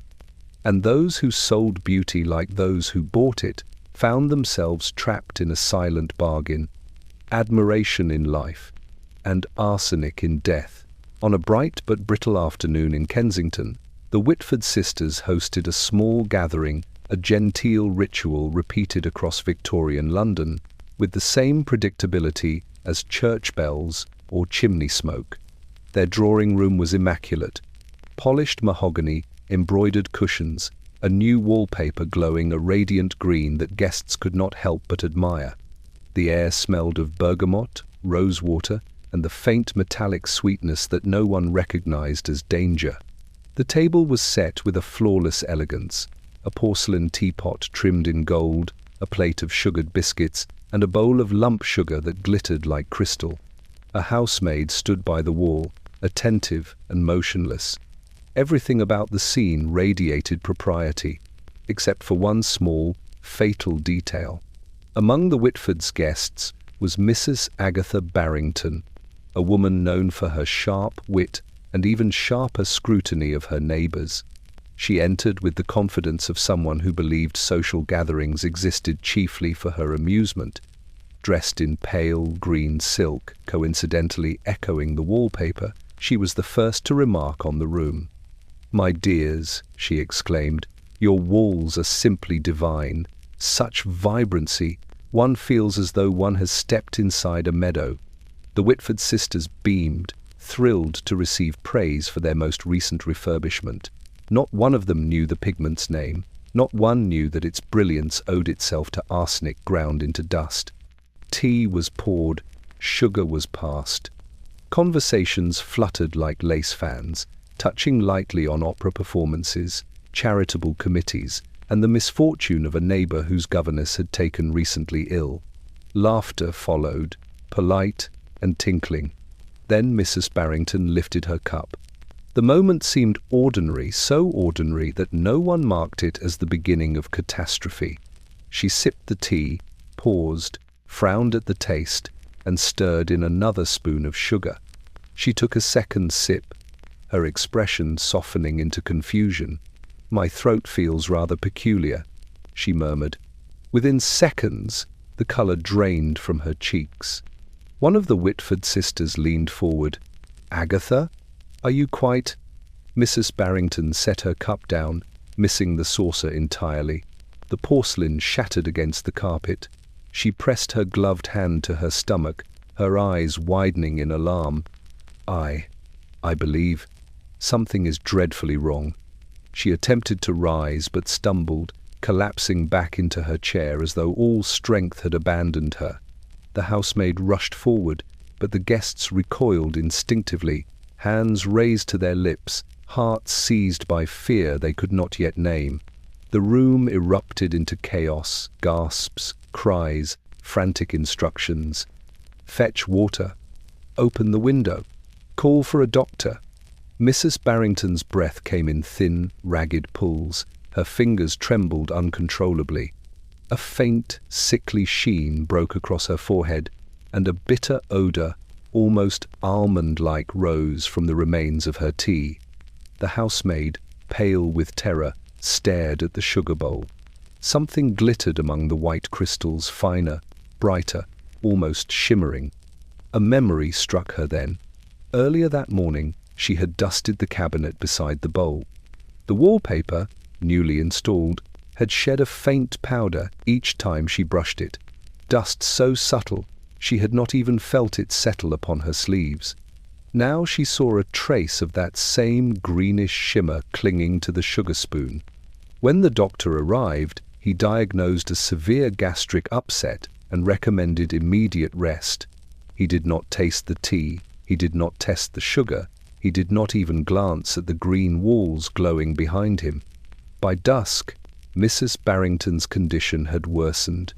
By dawn, her husband came to collect her body with trembling hands and a grief that bordered on disbelief. The Whitford sisters were inconsolable. Their tea set was boxed away. Their maid's trembling confession about the shimmering dust went unheard. Neighbours whispered of the incident. "Poor Agatha, her heart must have failed." Others murmured, perhaps it was nerves or tainted biscuits. But no one suspected the truth. The sugar had been laced not by malice, but by beauty, beauty that shed poison each time heat touched the painted walls. And thus London learned a new, unspoken lesson. Even the gentlest afternoon tea, served beneath the prettiest wallpaper, could become an invitation to death.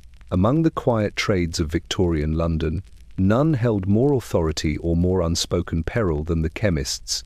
Their shops stood like sanctuaries on every major street, glowing under gas lamps, windows lined with bottles that promised relief, remedy, or rest. Inside, the air felt calm, almost reverent, scented with lavender water, camphor, and the faint chemical sweetness that drifted from powdered shelves. To the public, chemists were guardians of health.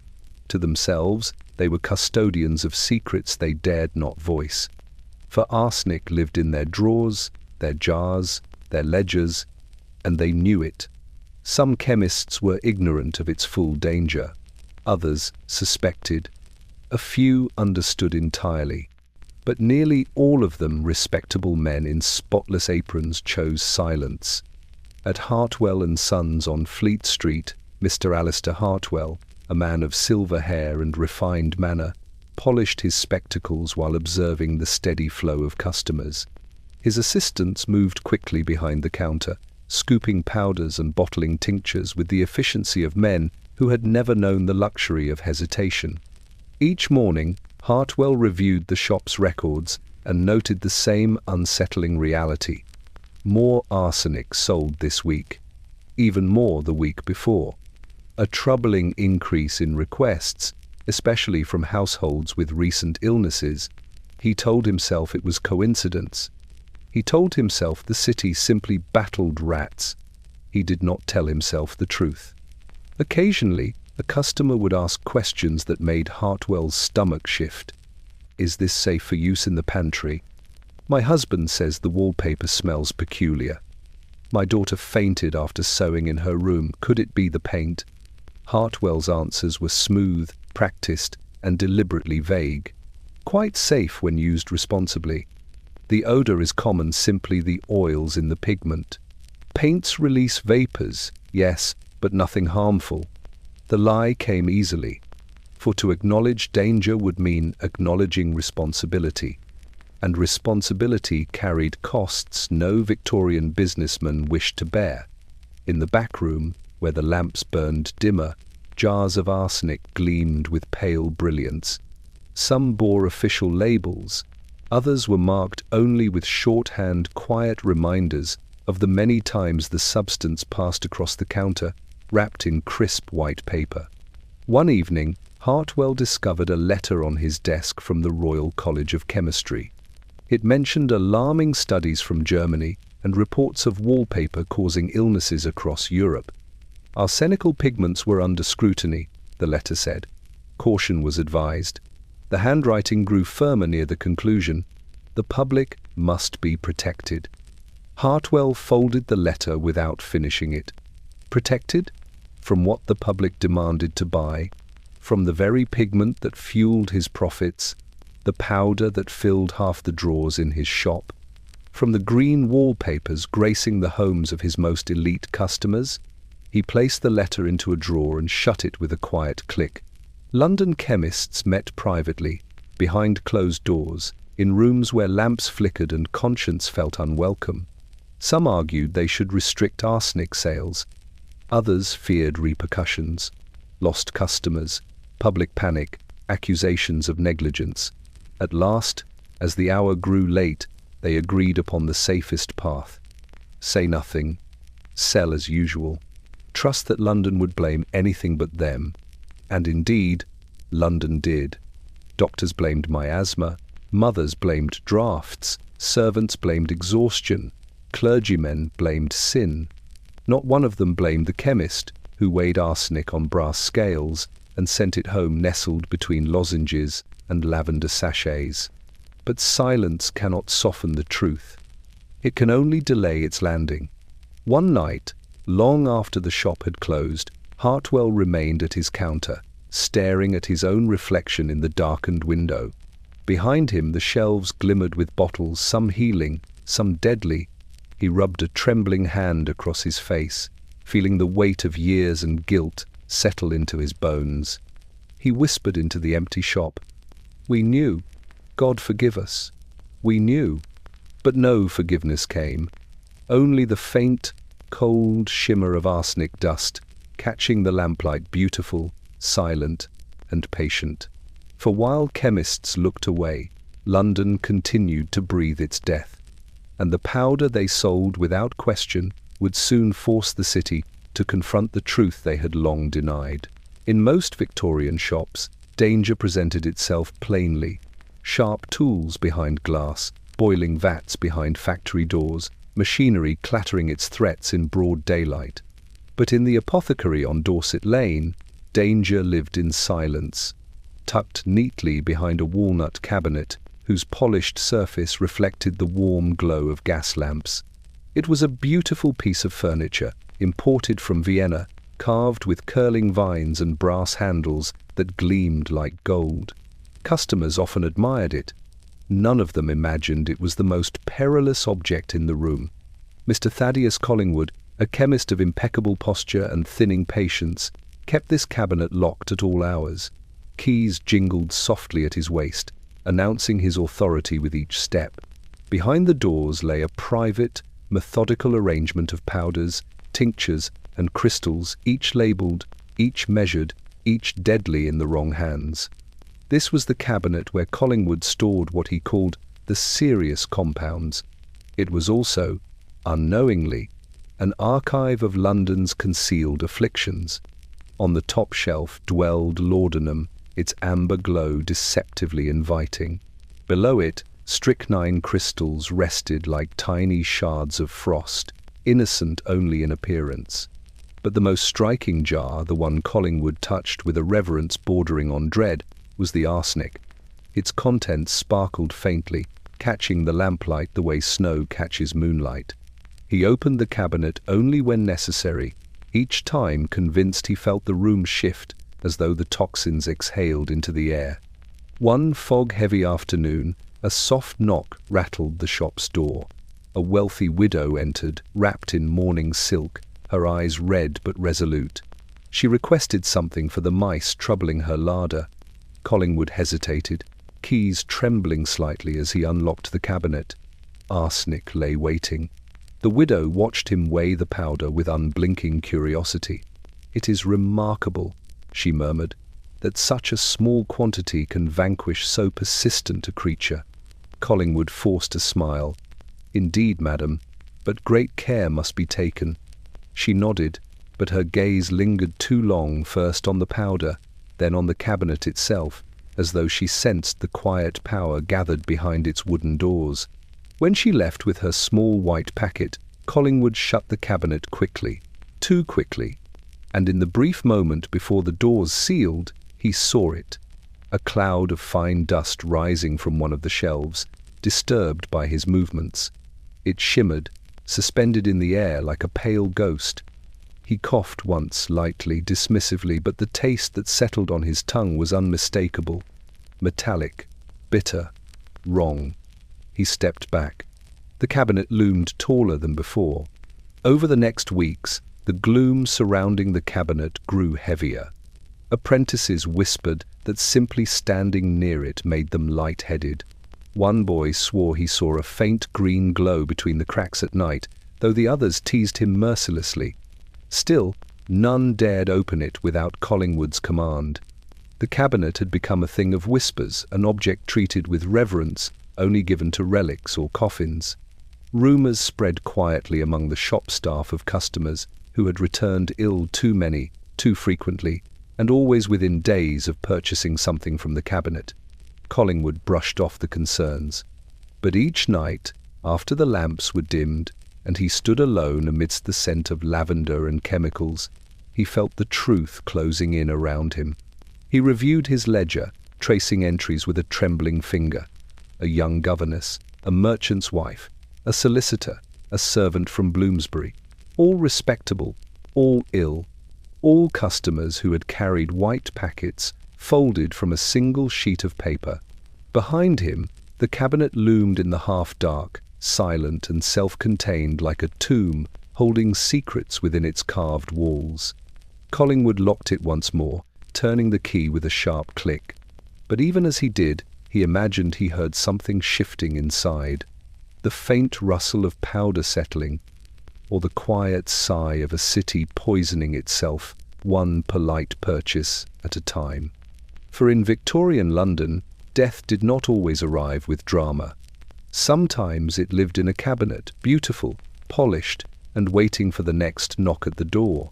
The Lamb and Lantern on Bishop's Court was the sort of public house that Londoners trusted without question. Its windows glowed amber at dusk, spilling warm light onto the damp cobblestones. Its oak tables bore the gentle scars of decades of elbows, tankards, and whispered confessions. Its hearth crackled faithfully each evening, drawing in labourers, clerks, and weary travellers who sought a momentary refuge from the city's grinding pace. But on a chill autumn night, the Lamb and Lantern became the stage for one of Victorian London's quietest tragedies. The publican, Mr. Edwin Follard, was a practical man. He kept his accounts tidy, his ale casks rotated, and his cellar organised with near-military precision. His patrons adored him for his dry humour and the reliability of his brew. He brewed some himself, but more often he purchased beer in bulk barrels, cheaper, dependable, ready for serving, with only minor adjustments. On the morning the trouble began, a new cask arrived from a supplier in Southwark. The cooper's apprentice delivered it, breathlessly apologising for the delay caused by the river traffic. Mr. Follard paid him, rolled the cask into the cellar, and tapped it with a clean brass spigot. The smell that escaped was normal, malty, frothy, tinged with bitterness. But something else drifted with it, something faint, something metallic. Follard wrinkled his nose, but dismissed it as dust shaken loose during transport. By evening, the tavern filled with patrons escaping the fog that pressed low over the rooftops. Men gathered in clusters, warming their hands around tankards, discussing politics, wages, and the newest mystery serial in the papers. Follard poured the first round from the new cask, pleased with the golden colour that sloshed into each glass. He did not notice the way the surface shimmered strangely in the lamplight. He did not notice the faint sweetness beneath the bitterness. He did not realize the cask had been contaminated at the brewery, that arsenic had found its way into the mixture like a serpent coiling in a vat. The first patron to complain was a dock worker named Hayes. "Stomach feels queer," he muttered, gripping the table. "Like I've swallowed a coal ember." Moments later, another man groaned, clutching his chest. A third began to shake so violently that his chair toppled backward. Within minutes, half the tavern bent over in pain, pale faces, sweating brows, gasps filling the room like wind through a graveyard gate. Panic bloomed. "Fetch a doctor," someone shouted. "Open the doors, get them air," cried another. Tankards spilled, boots thudded, chairs scraped across the floor as men staggered toward the street. Follard stood frozen behind the counter, his mind racing. He lifted one of the tankards still half full, sniffed it, sipped it, then spat instantly, horrified. The taste, bitter almond, metallic, sickening, hit him with the force of revelation. It was no spoilage, no souring of beer, no brewing mishap. It was poison. When the doctor arrived, he found the tavern transformed into a chamber of agony. Men writhed on the floorboards, some vomiting, others trembling uncontrollably. A few lay frighteningly still. The air reeked of spilled ale and the harsh odour of bile. The physician demanded samples of the beer, carried them away for examination, and whispered words that spread like wildfire through the district. Arsenic in the beer. Dozens fell ill. Several died within hours. Others lingered in torment for days. The newspapers seized upon the event, calling it the poisoned pint affair, though none could determine how the contamination occurred. Some blamed careless brewers. Others pointed to copper vats lined with arsenic compounds. A few, darker-minded, wondered whether sabotage was afoot. But the truth was simpler and more chilling. Arsenic existed everywhere in Victorian London. It seeped into dyes, soaps, candles, medicines. Why should beer have been safe? Weeks later, long after the tavern reopened, the stain of that night lingered like a ghost. Patrons eyed their tankards with suspicion. Follard aged a decade in a month. He never again served from a cask without lifting it to the light, searching for any unnatural gleam. Yet, even as London recoiled in horror at the thought of arsenic in its ale, few understood the deeper implication.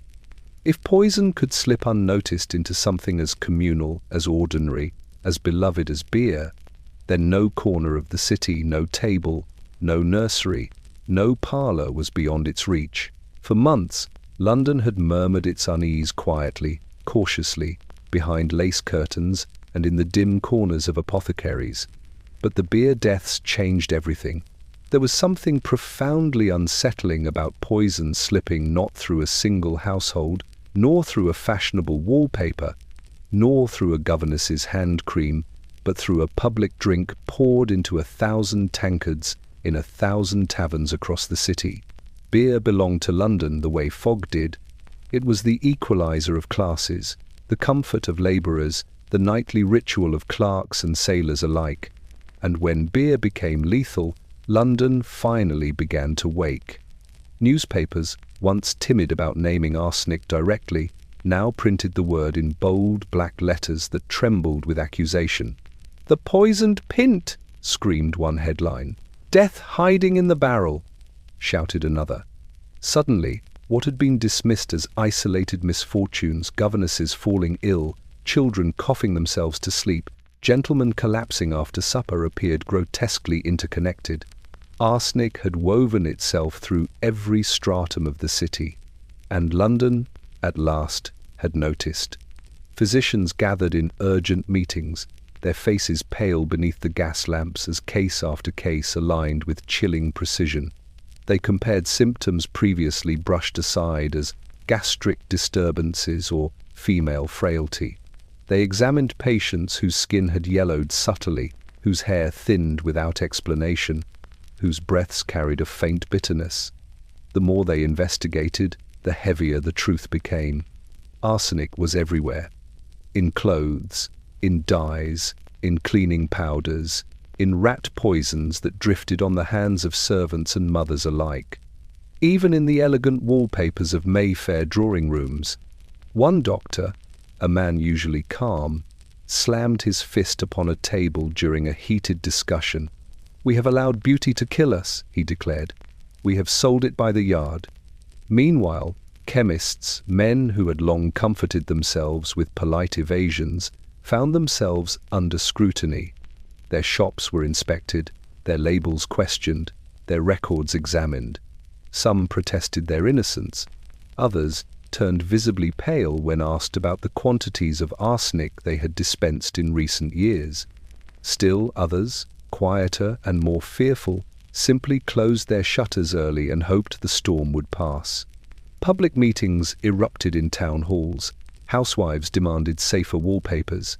Factory foremen denied using arsenic pigments, despite the suspiciously green stains on their workers' sleeves. Wallpaper merchants insisted that every product they sold had been approved by reputable suppliers, though none could explain why their own clerks sometimes fell ill after sorting the rolls. The city, in its confusion, lashed out in every direction. But the deeper truth was harder to accept. London had willingly purchased its own poison. The wealthy embraced arsenical wallpapers because they were fashionable. The poor relied on arsenical rat powders because they were cheap. Everyone adored the glittering green that promised beauty without understanding the price. And now the price had come due. As winter crept over the rooftops, families began stripping wallpaper from their homes. Dust clouds floated through the air in deadly swirls as labourers tore down brilliant green roses and curling vines. Women opened windows in the dead of night, convinced the walls themselves were breathing sickness. Housemaids scrubbed surfaces until their hands bled, desperate to remove whatever invisible particles might be lingering. Yet the poison had already seeped into bodies, lungs, fabrics, carpets, linens. Arsenic does not retreat simply because fear arrives. One fog-soaked morning, a prominent newspaper printed a line that would echo through the city. "We mistook death for decoration." London felt the sting of those words, and for the first time, the city understood. This was not a scandal, not a string of coincidences, not a collection of tragic accidents. It was an epidemic of elegance, a catastrophe born from beauty, a betrayal signed in shimmering green. And the city, trembling beneath its own vanity, realized with dawning horror that it had been complicit all along. In certain corners of Victorian London, grief and opportunity lived side by side, each wearing the same veil of black crepe. A widow was expected to mourn. Yes, but mourning could be a strangely convenient state. It excused reclusiveness, subdued emotion, and the sudden rearrangement of fortunes. And, in a world where arsenic drifted through chemist shops like a polite ghost, the line between tragedy and design grew dangerously thin. Mrs. Eleanor Blackwell was the sort of widow who inspired both sympathy and suspicion, though never openly. She lived in a handsome townhouse on Russell Square, its facade noble but its debts considerable. Her late husband, Mr. Horace Blackwell, had been a man of fine taste and poor financial judgment. He left behind no children, a smattering of unpaid bills, and a wife whose future depended precariously on the outcome of probate. Eleanor moved through her mourning with flawless precision. Her gowns were the deepest black, her veil the softest lace, her expressions practiced in the mirror until they conveyed the perfect balance of sorrow and dignity. Visitors praised her composure. Ministers admired her piety. Neighbors spoke in hushed tones of her misfortune, unaware of the darker currents flowing beneath her calm exterior. For Eleanor had not been blindsided by tragedy. She had prepared for it. Horace Blackwell had fallen ill with alarming speed. One evening he was reading by the hearth, remarking on the sharpness of the cold. By morning he lay drenched in sweat, clutching his stomach as though something inside him clawed at the walls of his flesh. The doctor diagnosed a severe bilious attack, his vocabulary woefully unequipped for the truth. Eleanor stood by her husband's bedside, gently wiping his brow, whispering soothing words that masked her racing thoughts. She served his broths, poured his medicinal teas, added drops of laudanum when his agony sharpened. Each cup she stirred carried the faintest shimmer barely visible, dissolving instantly, indistinguishable from sugar. Horace never suspected. Why would he? Arsenic tasted of nothing. It left no trace upon the tongue. Death approached like a comforting sleep. When he finally slipped into stillness, Eleanor wept with a theatrical softness that could melt even the hardest heart. The servants believed she was broken. The doctor believed he had done all he could. Society believed her a tragic figure. She believed she had survived. Yet even the most careful schemes leave faint cracks, and London, alert now to the spectre of poison, had begun to peer into places it once ignored. Only a week after the funeral, Eleanor received an unexpected visitor. Mr. Frederick Hale, a solicitor with a measured gaze and an unsettling calm. He wished to discuss certain peculiarities surrounding her husband's death. Eleanor led him into the parlour, her composure intact, the air faintly perfumed with lavender. "Your husband's symptoms," Hale began, "match those recently associated with arsenic." The word hung in the air like a lungful of smoke. Eleanor's pulse leapt, but her face did not. "Surely you don't suggest such a thing occurred here?" she whispered. Hale observed her with quiet intensity. "The city has uncovered multiple cases: wallpaper, powders, contaminated food, accidents of all kinds." "Accidents," she repeated softly, tasting the word like a sweet. "Indeed." His eyes flicked briefly toward her tea tray. "But the coroner may wish to ask questions. It is routine, given the circumstances." Her breath tightened. Beneath her calm veneer, a tremor of fear unfurled. Would they exhume the body? Would they analyze the stomach? Would they question her servants? Yet Hale abruptly stood. "I merely wished to offer advance notice. Good day, Mrs. Blackwell." When he left, silence pressed heavily against the walls. Eleanor sank into her chair, fingers trembling as they brushed the rim of her teacup. For the first time, doubt curled like smoke in her mind. Had she been too confident, too bold, too reliant on a poison now whispered about in every newspaper? Arsenic had once been the perfect ally, invisible, tasteless, efficient. Now it was a suspect. She rose, paced the length of the parlor, and paused before her mirror. Her reflection stared back, beautiful, composed, untouchable. But beneath the veil, beneath the satin, beneath the stillness of widowhood, Eleanor felt the faint chill of being hunted not by guilt, but by discovery. Outside, London's fog thickened, swirling like judgment waiting to descend. For even a widow with everything to gain could not hide forever in the brilliance and the horror of Victorian arsenic. In the rookeries of Seven Dials, where shadows clung to brick walls like persistent ghosts, and the smell of damp straw mingled with the sourness of cheap gin, poverty pressed upon Londoners with a weight that bent backs and broke spirits. Life here was not lived, it was endured. Every morning arrived with the same grim arithmetic. How much bread could be afforded? How much rent could be begged or dodged? How much cold could be tolerated before the body surrendered? Among these desperate souls was Samuel Briggs, a gaunt man of 35 who looked 50, his shoulders permanently hunched from years spent hauling crates along the docks. His cough had deepened that winter, rattling in his chest like loose coins. His wages barely covered room and sustenance. His landlord threatened eviction. His wife, once rosy-cheeked, had wasted into a pale ghost, her illness lingering without diagnosis or hope. It was not cruelty that drove Samuel toward darkness, it was exhaustion. He had tried to find better work. He had tried to stretch a loaf into 5 meals. He had tried to shield his wife and child from the cold seeping through the cracks in their walls. But hope, in the slums of London, was more fragile than the matchsticks sold by barefoot children. It flickered. It failed. One night, as rain battered the broken window pane, Samuel sat beside his wife's bed and watched the rise and fall of her breath, irregular, shallow, trembling.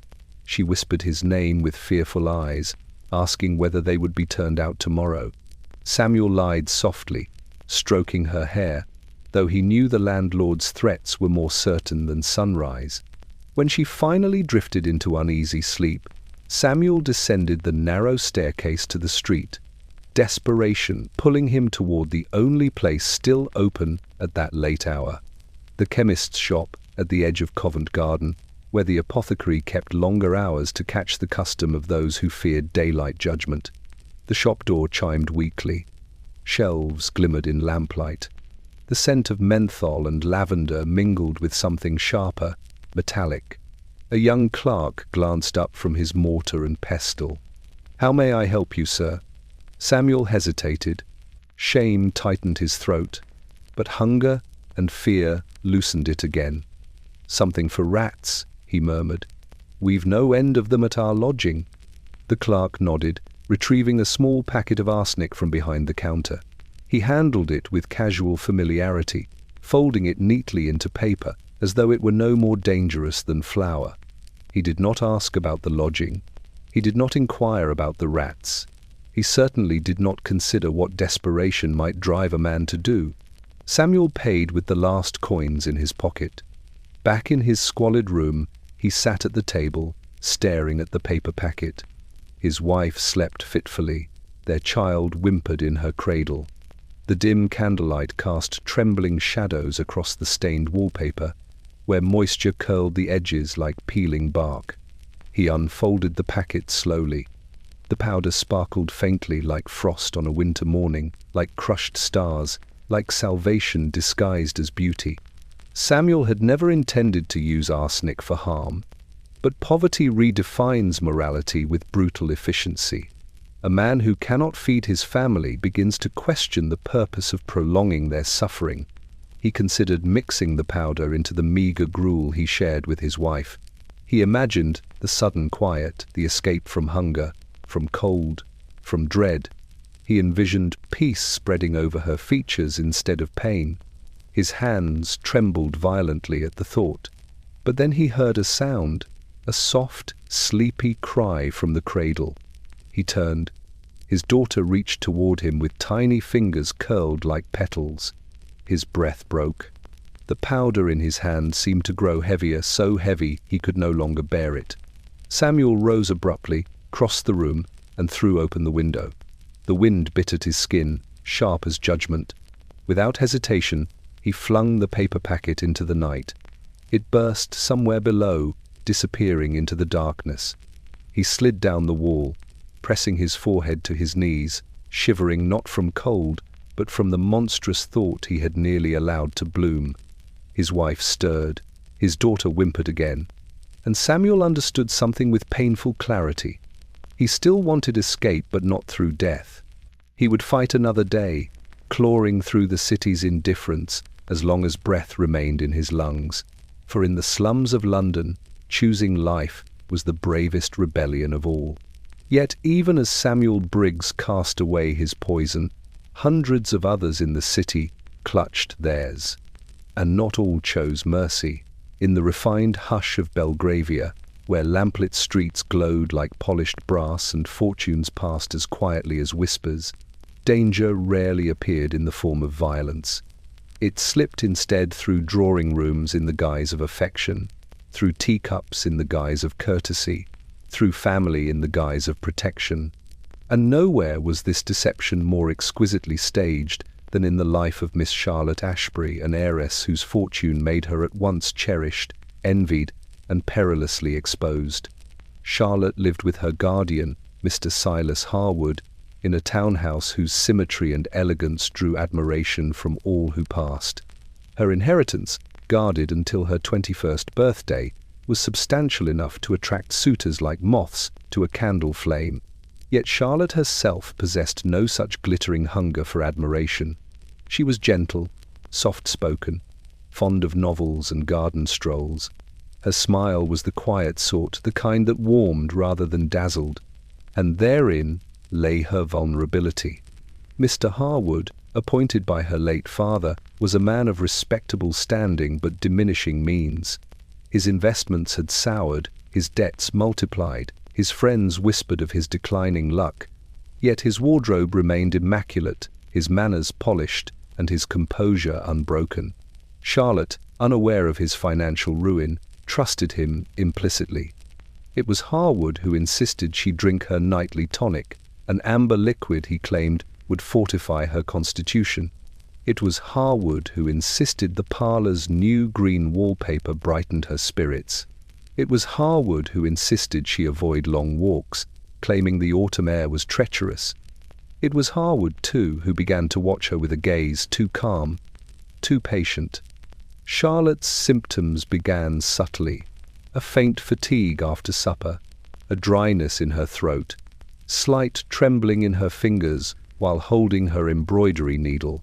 Her physician attributed these discomforts to female delicacy, prescribing rest and warm broth. But rest did not bring relief, nor did broth, nor did the tonic that Harwood poured each evening with his steady hand. Instead, Charlotte's strength dwindled further. Her complexion blanched, her appetite vanished. She felt as though her very vitality was being wrung from her body, thread by thread. One afternoon, as she sat reading in the parlour, sunlight caught on the wallpaper behind her, its green leaves shimmering with unnatural intensity. Seeing the glint, she brushed her fingers against the wall, curious. A faint powder clung to her skin. She felt suddenly cold. That evening, when Harwood prepared her tonic, Charlotte hesitated. "Uncle," she said softly, "I believe I am growing worse." He smiled with impeccable concern. "Nonsense, my dear, you are merely overwrought. The tonic will settle you." But when she lifted the glass, a sudden clarity pierced her mind. The faint bitterness she had ignored before now seemed unmistakable. She set the glass down, claiming she felt too nauseated to drink.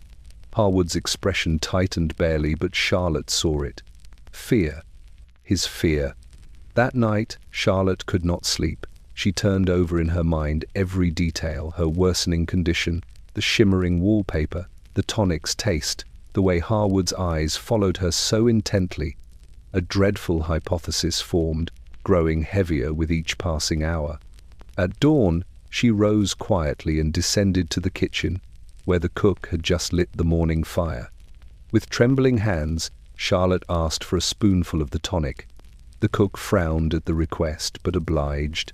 Charlotte stirred a silver teaspoon through the liquid. When she withdrew it, she stared at the metal, her breath catching in her throat. A faint, pale residue gleamed against the silver, too fine to be sugar, too bright to be dust, too familiar to be anything but arsenic. Her pulse hammered in her ears. The room swayed. She steadied herself on the counter as reality struck like a blow. Her guardian, her protector, was killing her by degrees. When Harwood entered the kitchen moments later, Charlotte hid the spoon behind her skirts. She met his gaze with a calmness she did not feel. "Good morning, Uncle," she said. But he studied her with the wary attention of a man sensing his prey slipping from his grasp.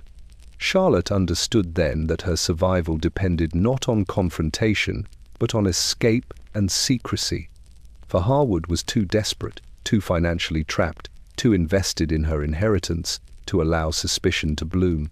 The heiress who had been raised in gentleness now moved through her own home like an actress on a stage laid with traps.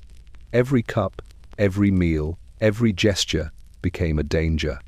And the brilliant green wallpaper once admired, now loathed, watched silently as Charlotte plotted her way out of a nightmare painted in arsenical hues.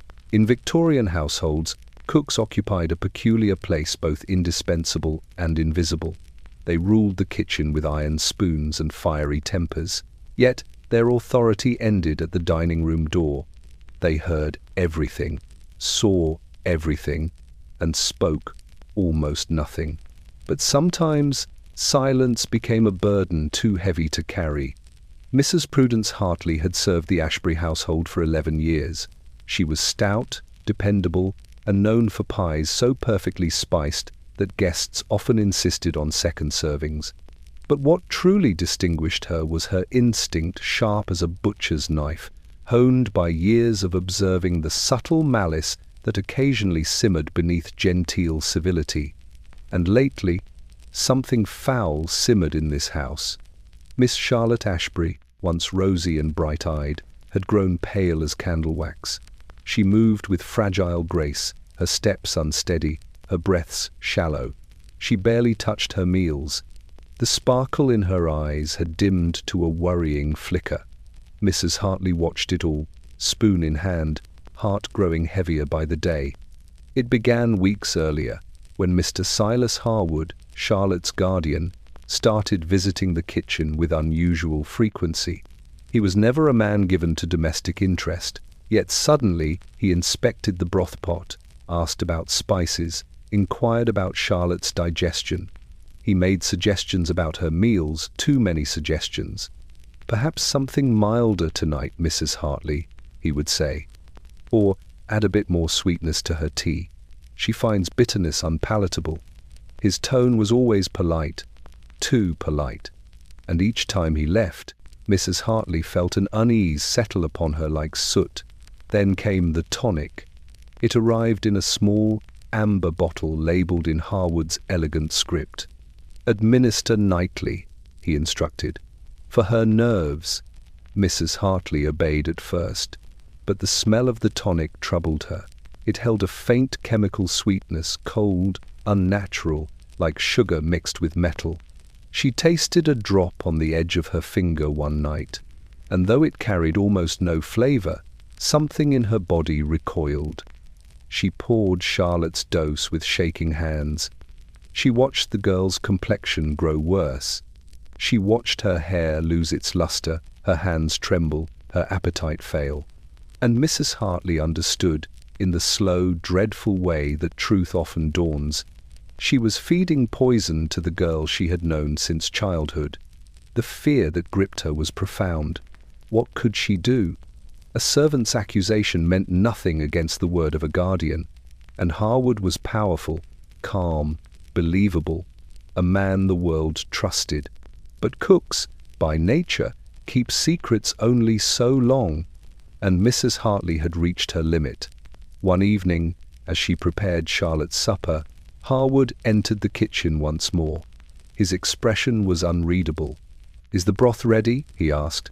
"Nearly, sir," she replied, her voice steady despite the storm rising inside her. He reached for the amber tonic bottle resting on the counter. "I'll add her dose myself." Mrs. Hartley stepped forward, blocking his hand without meaning to. "Sir, forgive me, but I don't believe she should take more of that." Harwood's eyes narrowed. "You question my judgment?" "I question the effect, sir." She took a breath. "Miss Charlotte is worse." A silence stretched between them, thick, suffocating. The kitchen's warmth seemed to recede. Harwood spoke softly, dangerously. "You will administer the tonic, as instructed." Mrs. Hartley met his gaze, something fierce igniting behind her usually gentle eyes. "No, sir, I will not." The moment hung suspended like a dropped spoon waiting to hit stone. Harwood's jaw tightened, but he said nothing. He simply turned and left too quickly, too quietly. Mrs. Hartley exhaled shakily, knowing she had just crossed a threshold from which she could never return. She locked the tonic in a pantry drawer. She spooned broth into a bowl, her hands trembling, and carried it carefully to Charlotte's room. When Charlotte saw her, she tried to smile. "Mrs. Hartley, I fear my strength fades."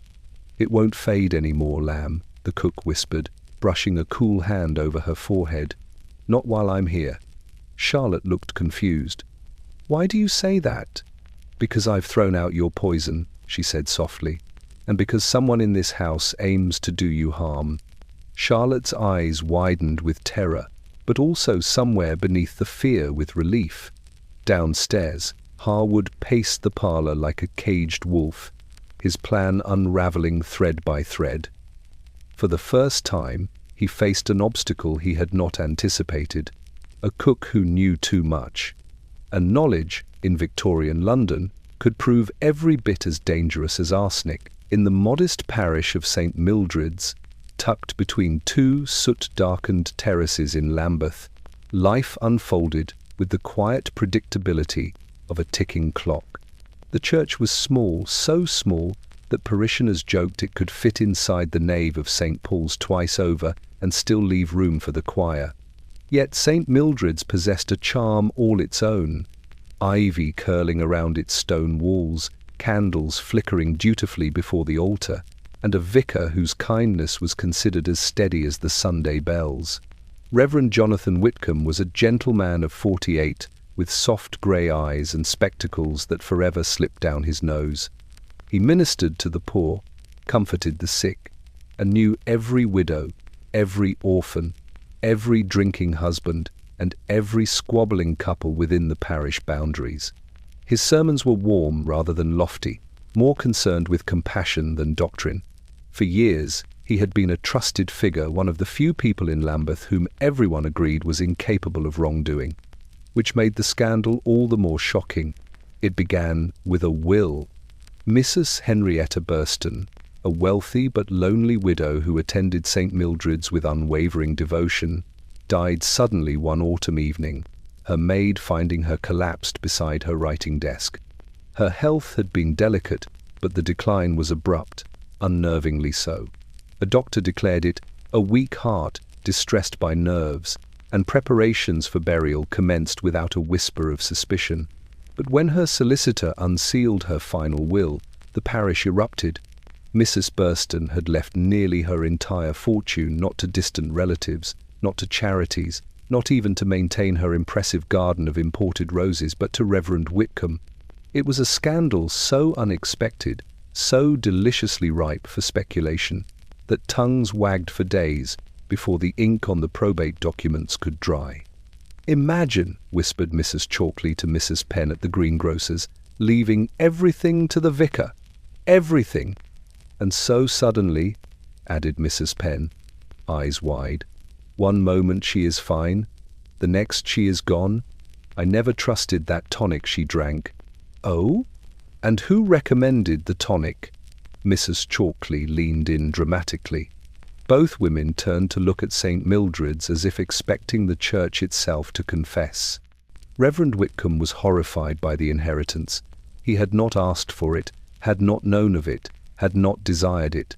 His first thought was to decline. But before he could act, the murmurs had grown, twisting into a question too dark for polite society to voice openly. Had the vicar killed her? The very absurdity of the thought made Whitcomb tremble. But absurdity had no place in Victorian rumour. Only possibility mattered, and arsenic made everything possible. You see, Mrs. Burston had visited the vicarage often. She had taken tea there every Wednesday afternoon. She had trusted the vicar's advice on everything from scripture to stomach ailments. And on one such visit she had complained of headaches and fatigue. Whitcomb, ever helpful, had suggested she try a mild digestive powder he himself used. He had even offered a small portion from a jar the chemist had provided him months before. He meant kindness. He offered mercy. But the powder, though he did not know it, contained trace amounts of arsenic. And now the city was awake to arsenic in every form. When the coroner ordered an inquest, unusual for a parish death, Whitcomb found himself standing in a cold hall facing stern-eyed magistrates and distrustful parishioners. They questioned him closely, digging into every detail: the tea, the powder, the will, the frequency of Mrs. Burston's visits. The vicar's hands shook. Sweat dampened his collar. He felt like a criminal. He felt like a murderer. He felt the weight of every soul he had ever counselled pressing upon his shoulders. At last, the coroner concluded no deliberate harm had been done. Mrs. Burston's death had been sudden, yes, but not provably unnatural. The powder Whitcomb had offered was tested and found to contain less arsenic than many commercially sold remedies.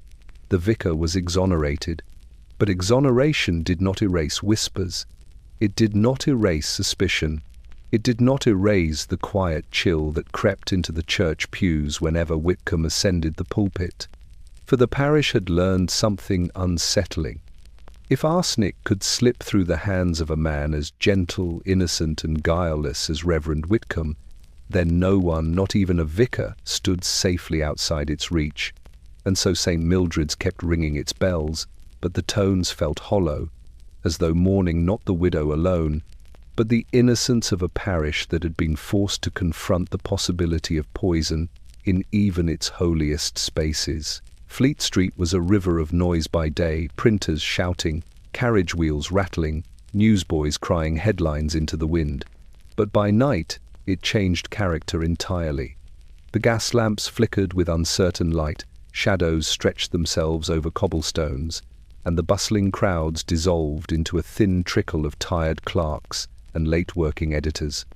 It was here, nestled between a law office and a pawn shop, that Mrs. Henrietta Kettle ran her boarding house, a tall, narrow building whose windows glowed faintly like watchful eyes. Mrs. Kettle was a formidable woman, built of equal parts thrift and suspicion.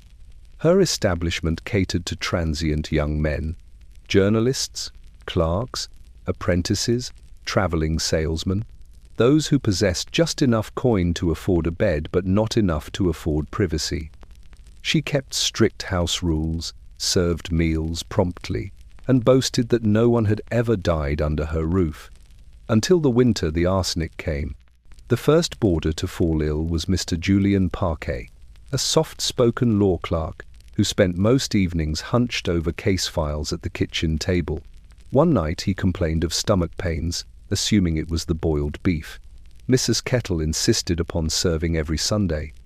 "You London lads have weak constitutions," she scolded him. A brisk walk will fix it. But Julian did not recover. His pain sharpened, his hands trembled, his eyes sank deeper into their sockets. Mrs. Kettle brought him a hot compress, muttering that he likely had a touch of influenza. By morning his sheets were drenched with sweat, and he could barely lift his head. The boarders whispered over breakfast, glancing nervously at the empty chair where Julian usually sat.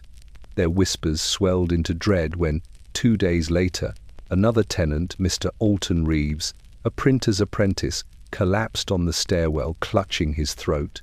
His skin had taken on an uncanny pallor, almost waxen in the lamplight. Mrs. Kettle refused to panic.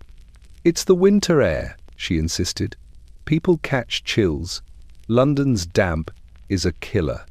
But even she recoiled when she noticed that the edges of her prized dining room wallpaper, a brilliant shade of green chosen to impress her middle-class clientele, had begun to curl. When she brushed a hand against it to smooth the lifting corner, a fine powder clung to her fingertips. She wiped it quickly on her apron, thinking nothing of it. The next day she awoke with a headache that pulsed like a tiny hammer behind her eyes.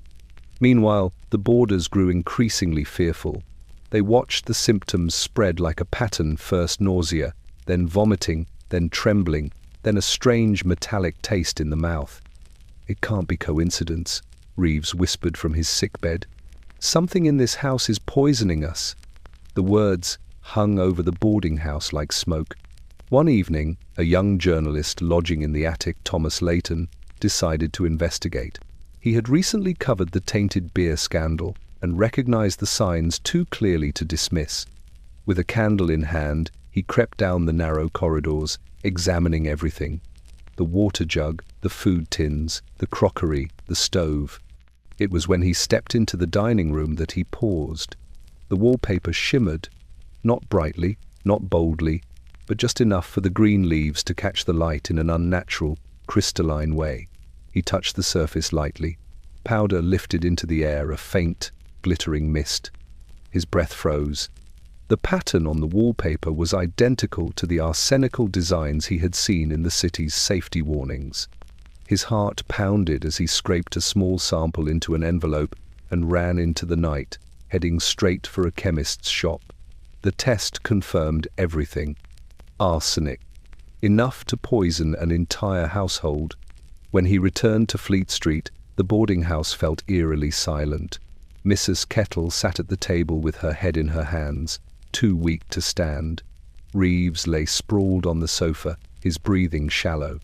Julian Parquet stared blankly at the ceiling, whispering prayers.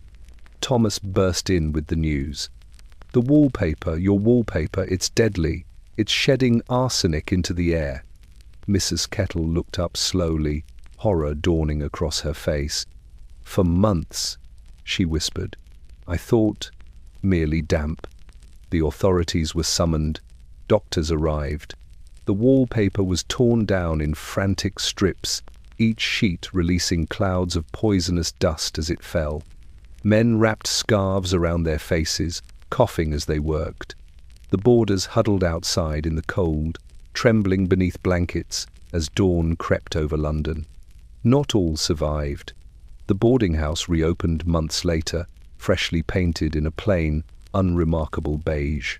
Mrs. Kettle kept her business, but she never again chose vivid colours.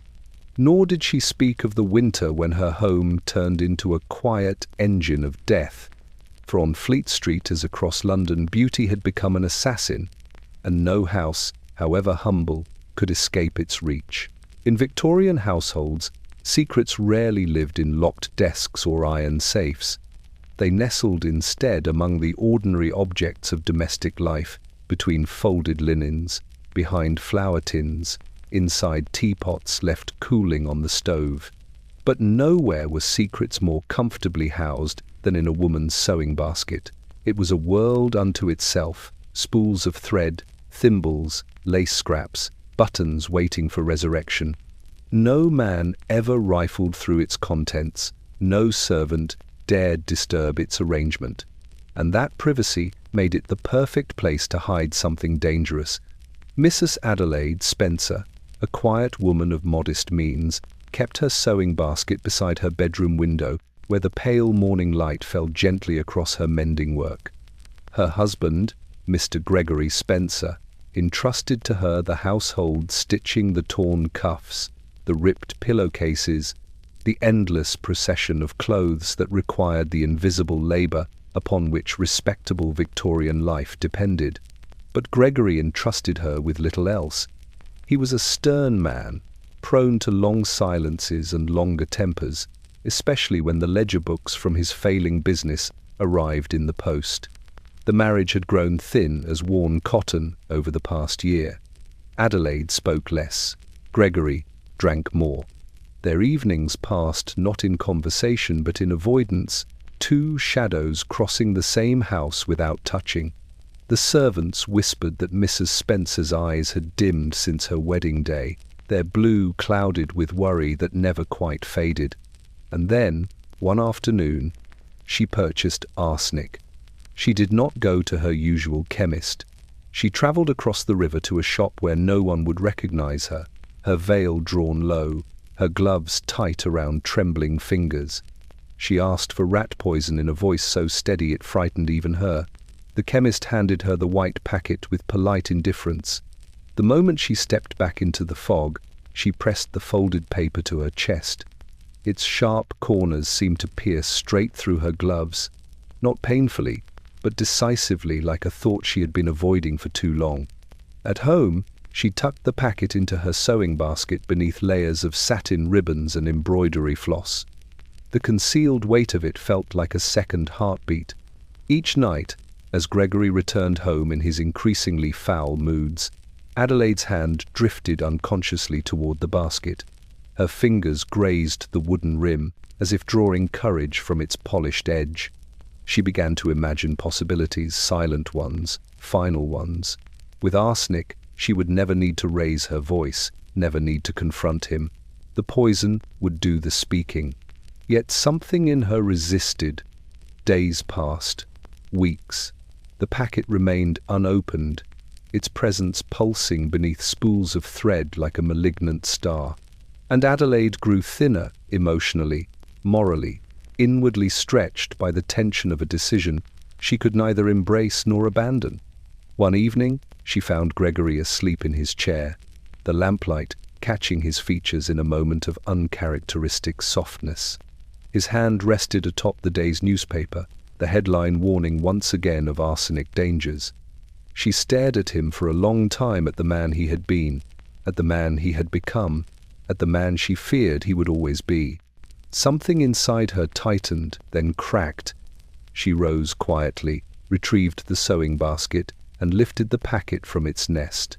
It felt lighter than she remembered, too light to carry so much consequence. As she unfolded the paper, a faint shimmer lifted from the powder, a deadly glimmer, beautiful in its own cold way. Adelaide stood frozen. She could picture the future in two diverging paths. One where the powder dissolved into Gregory's evening tea, another where she folded the packet away forever, burying its temptation deeper than thread could hide. Her hand trembled. A single bead of poison rolled across the paper, catching the lamplight like a tear. Then footsteps echoed in the corridor. Startled, Adelaide refolded the packet and thrust it back into the basket just as Gregory stepped into the room. His gaze lingered on her for a moment, curious, suspicious, perhaps even aware of something amiss. "What are you doing?" he asked. "Mending," she replied.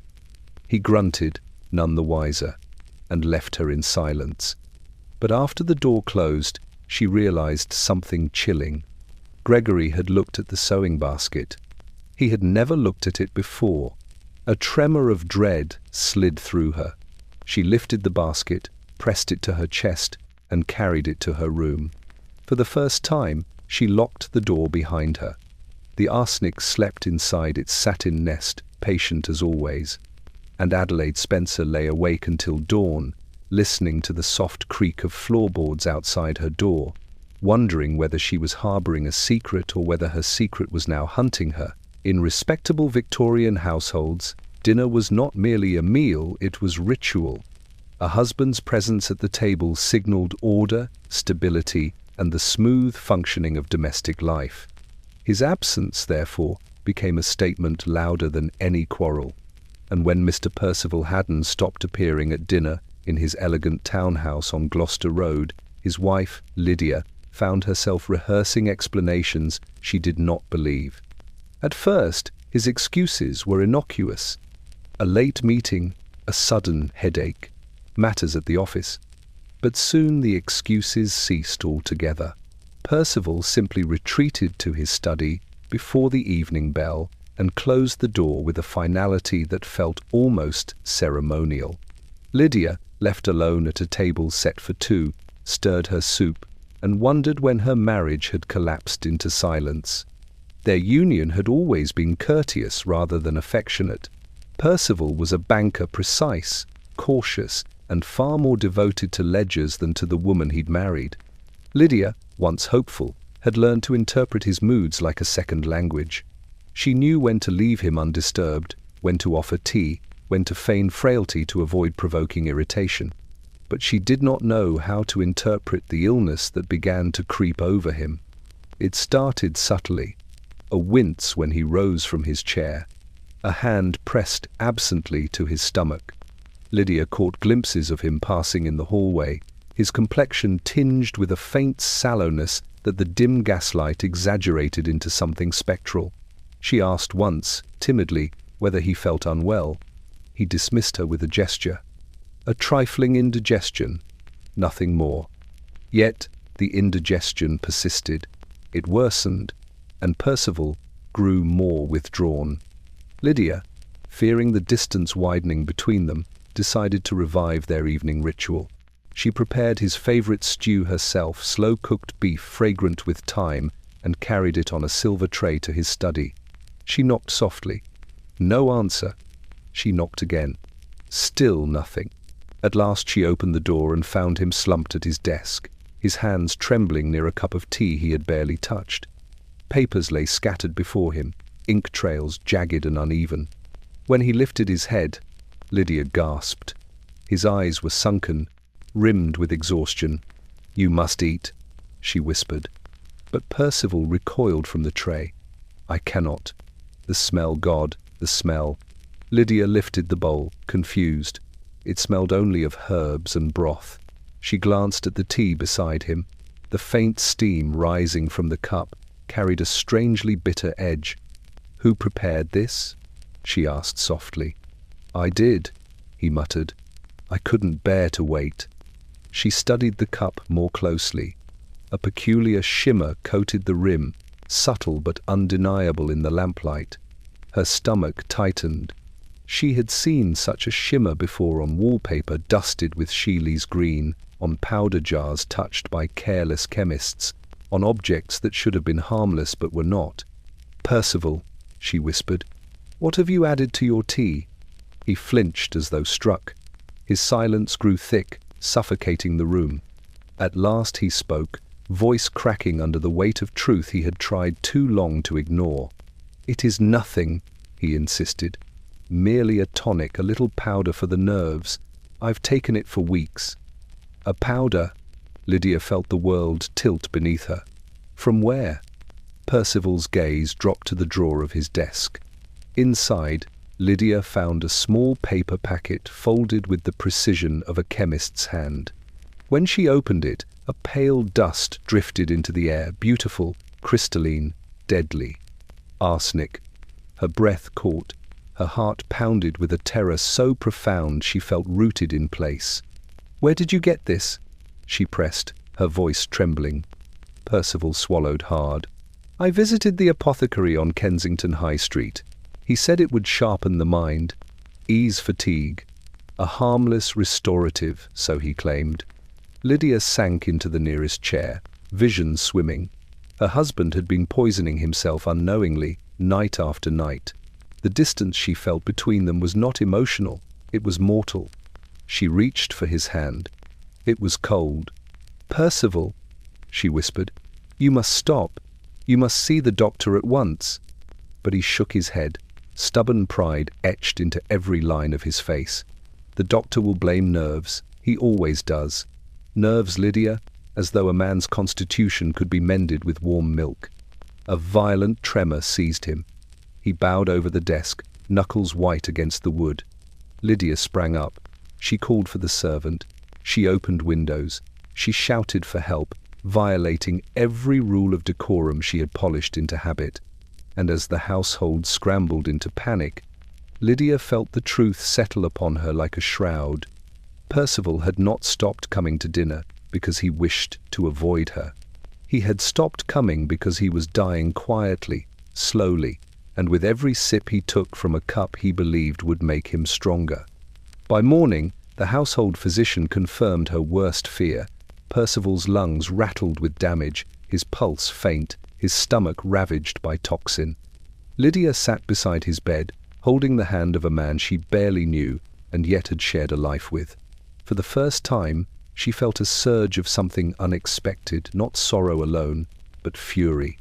Not at him, but at the powder, the chemist, the city, at the insidious elegance of arsenic, which had seduced even the stoic. And London, in all its brilliance, continued to shimmer with the same silent danger waiting for the next cup, the next meal, the next unwitting victim. In Victorian London, the tea table was a sanctuary, a place where grievances softened beneath porcelain lids, and the clatter of silver spoons became a language of reconciliation.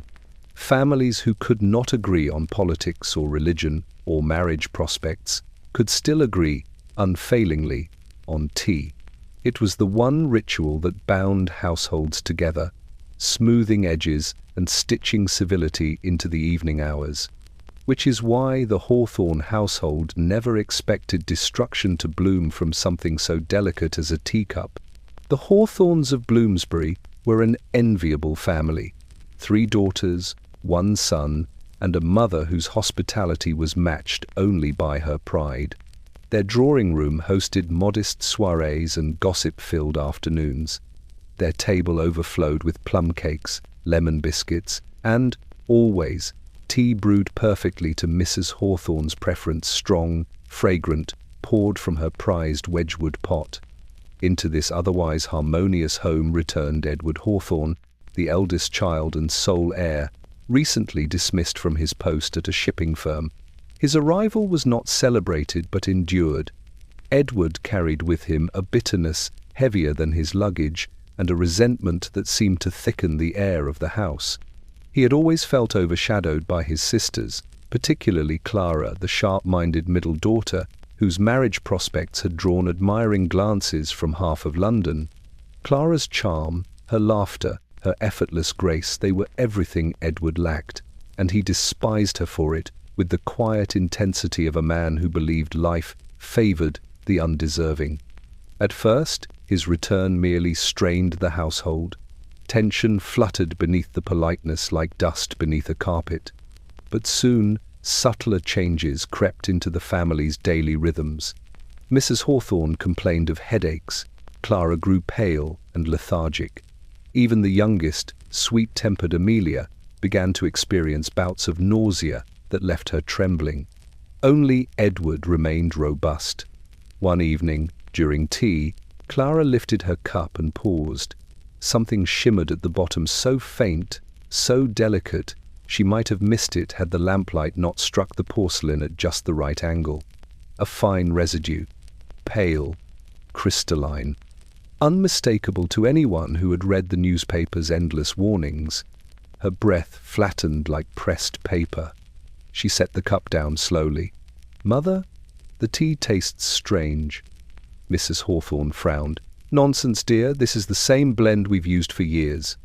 Edward glanced up sharply, his expression unreadable. Clara pushed the cup away. "No, something is wrong." Her sisters exchanged uneasy glances. Edward's fingers tightened around his own cup, not lifting it, merely gripping it, as though anchoring himself to the table. Mrs. Hawthorne huffed.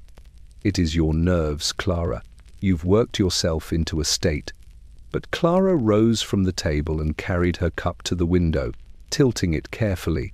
Again, the powder glimmered softly, the deadly sparkle she had seen illustrated in Arsenic safety pamphlets. When she turned back, her voice trembled. "Someone has tampered with the tea." The room froze. Mrs. Hawthorne gasped. Amelia began to cry. Even the wallpaper seemed to hold its breath. Edward's face drained of its usual flush. "That is a monstrous accusation," he said quietly. "Do you suggest that one of us," his gaze swept coldly around the room, "has attempted murder?" Clara did not answer immediately. She looked instead at the teapot, her mother's prized possession. The last person to handle it had been Edward. She remembered now how he insisted on pouring that evening, how he waved the maid away with a dismissive flick of his hand. Her suspicions sharpened, but proof was elusive. Over the next days, the household fractured like porcelain under pressure. Clara refused tea. Mrs. Hawthorne watched her children with haunted eyes. Amelia clung to her sister, and Edward prowled through the house like a restless ghost, his temper growing shorter with each passing hour. Finally, Clara took action. She slipped out one fog-heavy morning with a vial of untouched tea concealed beneath her cloak and walked directly to a chemist in Holborn. The diagnosis was merciless. Arsenic. Enough to sicken, perhaps not enough to kill swiftly, but certainly enough to weaken, confuse, and incapacitate. Clara returned home colder than the winter wind. When she confronted her family with the chemist's report, Mrs. Hawthorne fainted. Amelia dissolved into sobs. Edward stared at the paper, jaw clenched hard enough to crack bone. He did not deny it. He merely said, "It was never meant for you." And that single sentence shattered the family beyond repair. For death had entered their home not through a stranger, not through a careless chemist or poisonous wallpaper, but through blood itself. The Hawthorns would never again gather around their cherished tea table. The pot was locked away. The trust that once lived in their home was extinguished, as fragile and irrevocable as a candle flame in a gust of wind. And London learned once more that arsenic did not merely kill, it divided, it exposed, it unmasked. It turned a simple teacup into a battlefield. In a narrow shop on Marylebone High Street, where glass bottles glimmered like jewels behind frosted panes, Mr. Oliver Merton conducted his trade with the precision of a man who knew exactly how fragile life truly was. His chemist's shop was immaculate floors scrubbed, shelves arranged by size and shade, every jar labelled in neat copperplate script. Customers trusted him implicitly. Doctors praised his skill. Neighbours admired his calm. But Mr. Merton had not slept a full night in months. Each evening, as he extinguished the lamps and locked the door, he felt the same cold anxiety coil in his chest, a sensation like thin fingers tapping on his ribs. For he alone knew how many packets of arsenic he dispensed each week. He alone understood how little oversight existed. He alone had seen the way some customers' eyes lingered on the powders with too much curiosity or too much desperation. And he alone had begun to suspect that he had placed death directly into the hands of murderers. It began with a woman, a nervous creature dressed in faded grey, who arrived at closing time on a fog-soaked Tuesday. She asked for just a little arsenic for the rats. Her voice quivered, her hands trembled. Mr. Merton offered to sell her a safer alternative, but she insisted softly, urgently. He sold her the smallest allowable amount. 3 weeks later, he read her name in the newspaper. Mrs. Adelaide Spencer, recently widowed following the sudden death of her husband. The article contained no mention of poison, but the symptoms described in the obituary made his stomach twist. After that, every face at his counter became suspicious in his imagination. A gentleman buying arsenic for his greenhouse, was he truly battling aphids? A maid requesting arsenical flypaper, was she trying to keep insects away or expedite an inheritance? A grocer seeking pigment for green-dyed sweets, was he aware he was courting catastrophe? By day, Mr. Merton hid these fears beneath professionalism. But by night, they returned with merciless persistence. On one such night, he jolted awake at 2 o'clock, drenched in sweat. His dreams had been filled with faces pale, contorted, pleading faces of customers he had served, of men and women who might now lie cold in their beds because of powders he weighed with his own hands. The guilt grew so consuming that he began keeping a notebook hidden beneath his counter. In it he recorded every arsenic sale, descriptions of the buyers, the reasons they gave, any unusual remarks. At first it soothed him, then it terrified him. 4 patterns began to emerge. One name appeared twice: Silas Harwood, the guardian of Miss Charlotte Ashbury, once for rat poison, once for a digestive remedy. Harwood had spoken too calmly, smiled too readily. The memory of his composure now felt sinister. Another entry revealed a young man, Edward Hawthorne, who collected a tiny packet the same week his family fell mysteriously ill. Merton remembered the rigidity in the young man's jaw, the way he tapped his fingers against the counter as though thinking too loudly. He tried to dismiss it all as imagination, but arsenic had taught him that imagination, when paired with fear, could be prophetic. One afternoon, a coroner's messenger appeared at his shop hat low, expression grave. "Mr. Merton," he said, "we request your records of arsenic sales for the past 6 months. Multiple deaths, concerning circumstances." The words blurred. The walls tilted. Mr. Merton felt the room shrink around him, every glass bottle seeming to lean inward as if listening. He handed over the notebook with trembling fingers. Nothing in his training had prepared him for the possibility that he was now entangled in a web of quiet, domestic tragedies.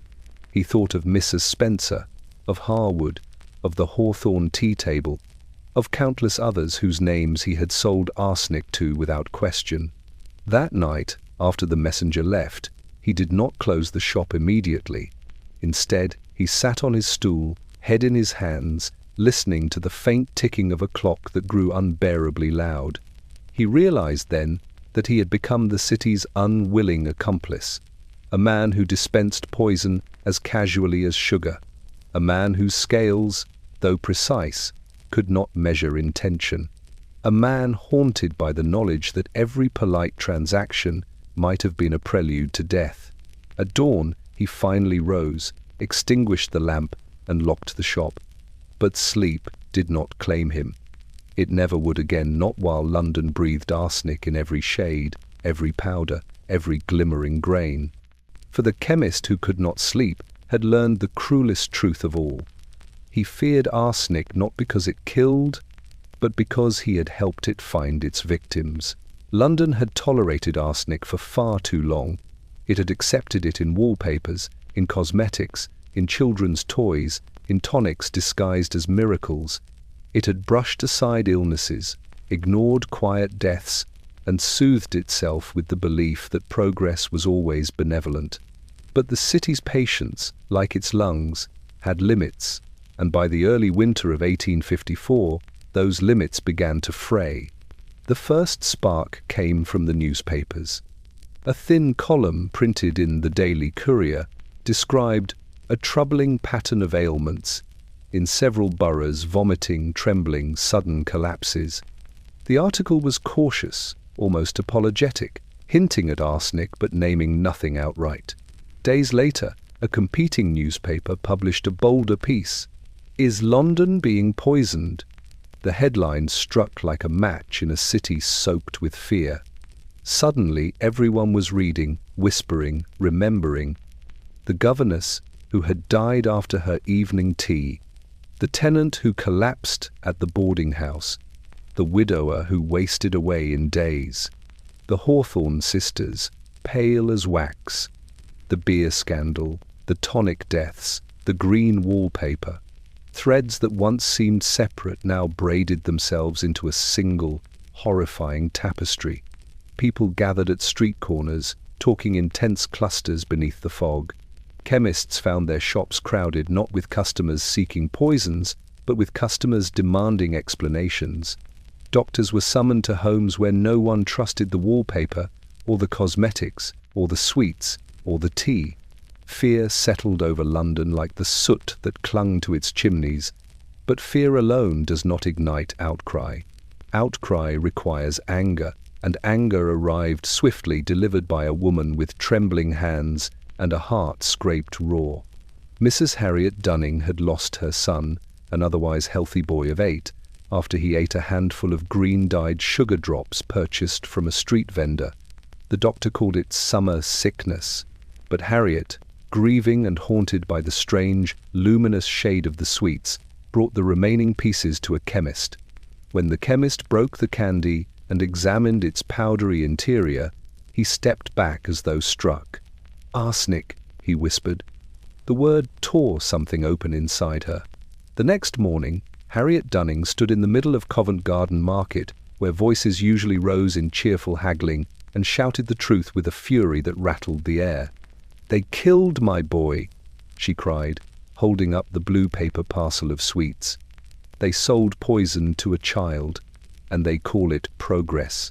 They call it fashion. They line their pockets while our children die." People stopped, people listened, and people believed her. For the city was already trembling beneath the weight of suspicion. Harriet merely gave voice to what London feared most, that poison had become so common, so ordinary, so woven into daily life that even a child's treat could be lethal. Her grief echoed through the marketplace. Men removed their hats. Women wept openly. A coal vendor pledged to smash every green sweet he sold. A butcher swore he'd throw out any product containing dyes. Harriet's voice, quivering with sorrow and rage, became the pulse of the moment. By evening, the story had reached the newspapers. By morning, it was impossible to contain. Crowds marched to Parliament with placards hastily painted on shutterboards and torn bedsheets. People demanded regulation, demanded accountability, demanded the protection the city had long denied them. "No more arsenic," they cried. "Safeguard our homes. Defend our children." Parliament, unprepared for such fervour, attempted to quiet the uproar with vague promises of committees and inquiries. But the people were no longer satisfied with murmured assurances. They had seen arsenic not as a chemical, not as a novelty, not as a household convenience, but as a thief that robbed husbands and wives and daughters, a thief that slipped through walls and floors and teacups, a thief polite enough to be invited in, clever enough never to reveal itself, and deadly enough to betray an entire city. The first true public outcry had begun, and London, for the first time, understood that its deadliest danger was not hidden in shadows at all, but sitting on its own mantelpieces, glowing innocently in the lamplight, in the polished consulting rooms of Victorian London where mahogany gleamed, brass instruments shone, and physicians carried themselves with the solemnity of clergymen. Doubt was a stranger, an intruder rarely permitted to cross the threshold. Doctors were trained to believe in certainty, in order, in the clean logic of symptom and cure. Yet as arsenic wove its glittering thread through the city, even the most confident physician found his hands trembling over the very remedies he once prescribed without hesitation. Dr. Reginald Avery, senior physician at St. Bartholomew's Hospital, had long defended the use of arsenical compounds. He dispensed them for indigestion, for parasites, for nervous ailments, even for the melancholia that plagued wealthy women. They were, he insisted, perfectly safe when administered correctly. His colleagues echoed this belief reluctantly at first, then with increasing fervour as arsenic became a fashionable treatment across London. But fashions have a tendency to turn. Dr. Avery's doubt began not with a patient, but with a colleague. Dr. Simon Blackwood, a younger physician known for his careful nature, collapsed unexpectedly during a night shift. Avery found him trembling in the dispensary, his teeth chattering violently, his face drained of colour. When he tried to speak, only a choking sound emerged. Avery lifted him gently, felt the erratic pulse fluttering beneath his skin like a trapped bird. "What have you taken, man?" Avery asked. Blackwood could only shake his head. His hands flailed toward the shelves, toward the labeled bottles, toward the tiny paper packets neatly stacked in drawers. Avery's gaze followed, and dread pooled in his stomach. Hours before, Blackwood had prepared several prescriptions containing Fowler's solution, an arsenical tonic. One bottle remained uncorked, the liquid glinting faintly in the lamplight. A thin trail of residue marked the rim, as though touched by trembling fingers. Avery stared at it, horror creeping along his spine. Had Blackwood accidentally ingested it? Had he absorbed it through a cut on his hand? Had a vapor drifted upward, without his noticing? Arsenic needed no invitation to harm. Though Blackwood survived the episode, the incident haunted Avery. He found himself standing before his medicine shelves with a sudden, unshakable revulsion, like discovering rot in the foundation of a house he'd built brick by brick. His worst fears deepened when he visited a patient in Belgravia, a woman treated for persistent fainting spells with an arsenical tonic he himself had prescribed weeks earlier. She lay motionless beneath a lace coverlet, her skin waxen, her breath shallow. The sweet, metallic odor in the room struck him like a blow. Her husband approached, desperation in his eyes. "Doctor, she grows worse each day." Avery lifted the bottle on her nightstand. It sparkled faintly in the gaslight. His stomach clenched. "Stop this immediately," he whispered. The husband blinked. "But you said—" "I was wrong." 2 words Avery had never spoken aloud in his entire career. Over the next days, Avery conducted quiet investigations among his colleagues. He spoke to chemists, to coroners, to physicians who had treated the same constellation of symptoms: vomiting, paralysis, wasting, collapse. The responses chilled him.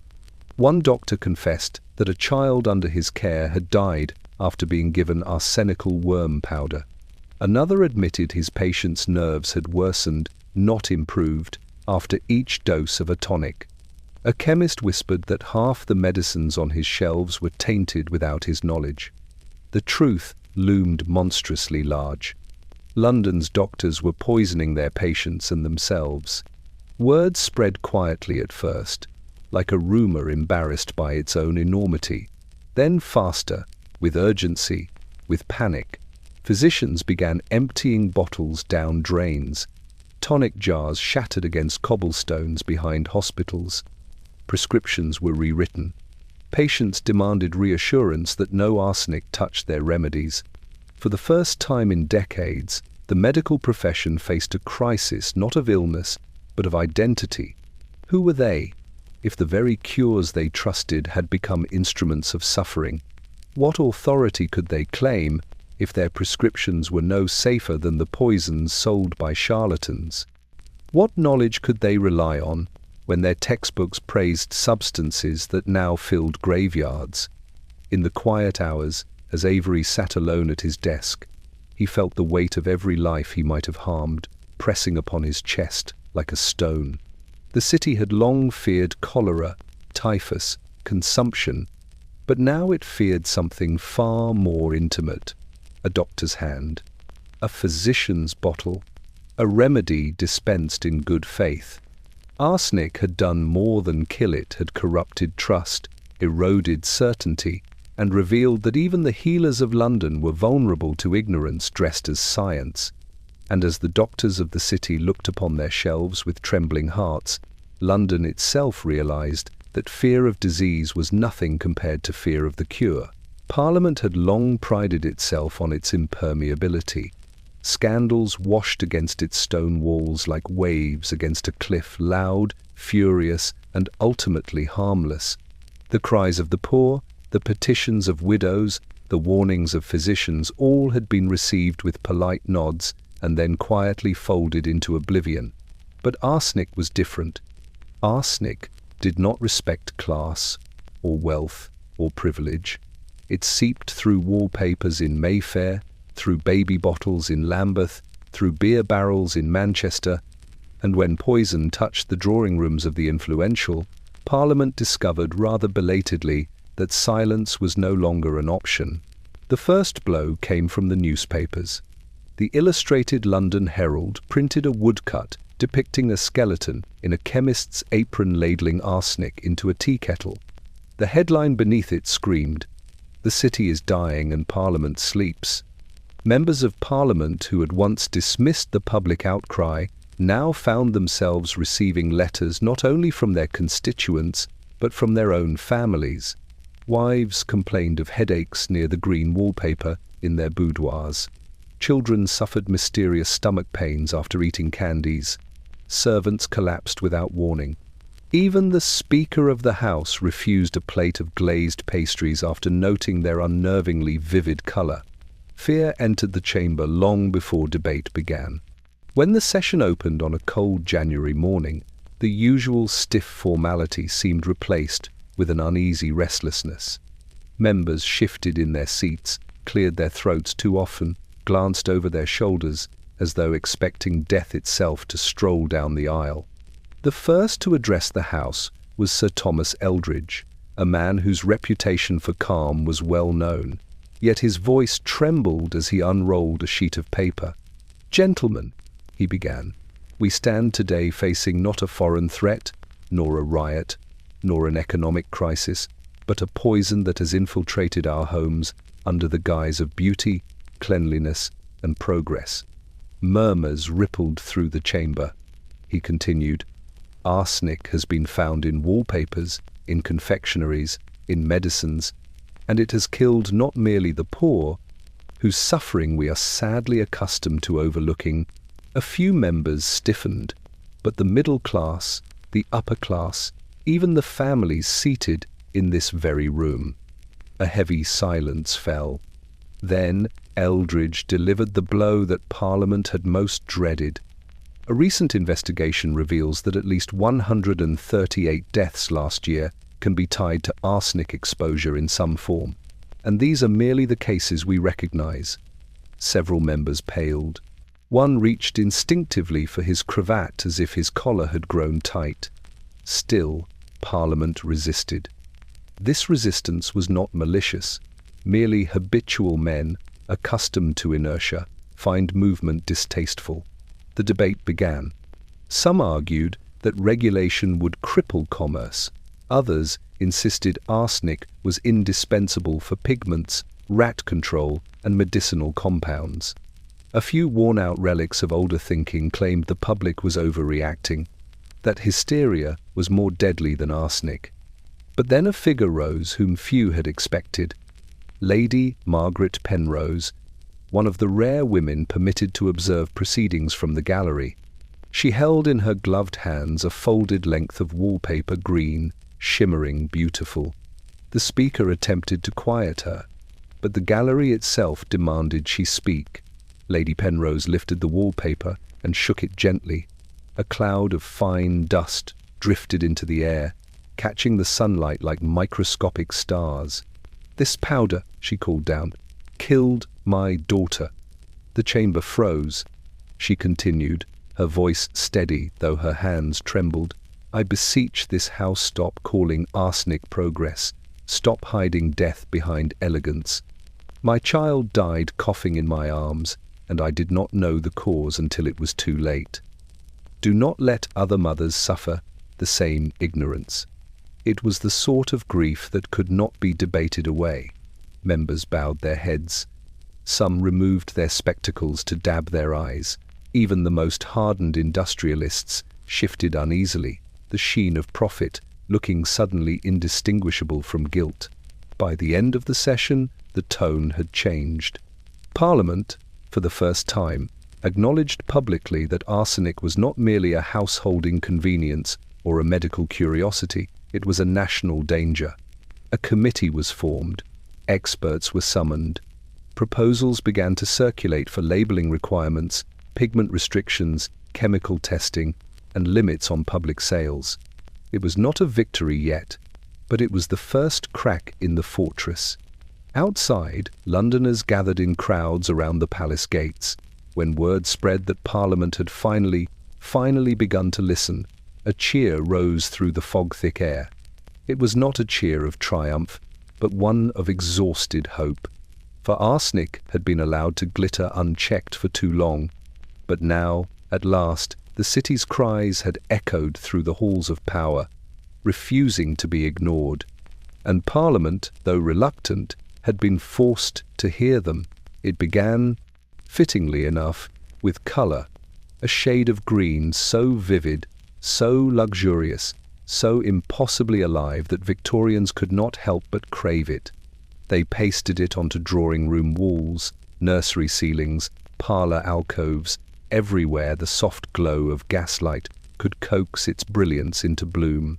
Sheely's green, they called it. Later, emerald green, a pigment made from copper arsenite, beautiful enough to command desire, deadly enough to command graves. By the time Parliament acknowledged arsenic as a public menace, London's homes had already become galleries of poison. The public, now aware but terrified, turned its fury onto the object that had betrayed it so thoroughly, wallpaper.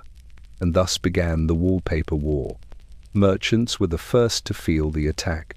Their shops, once fragrant with paste and paper, were besieged by customers demanding refunds, replacements, confessions.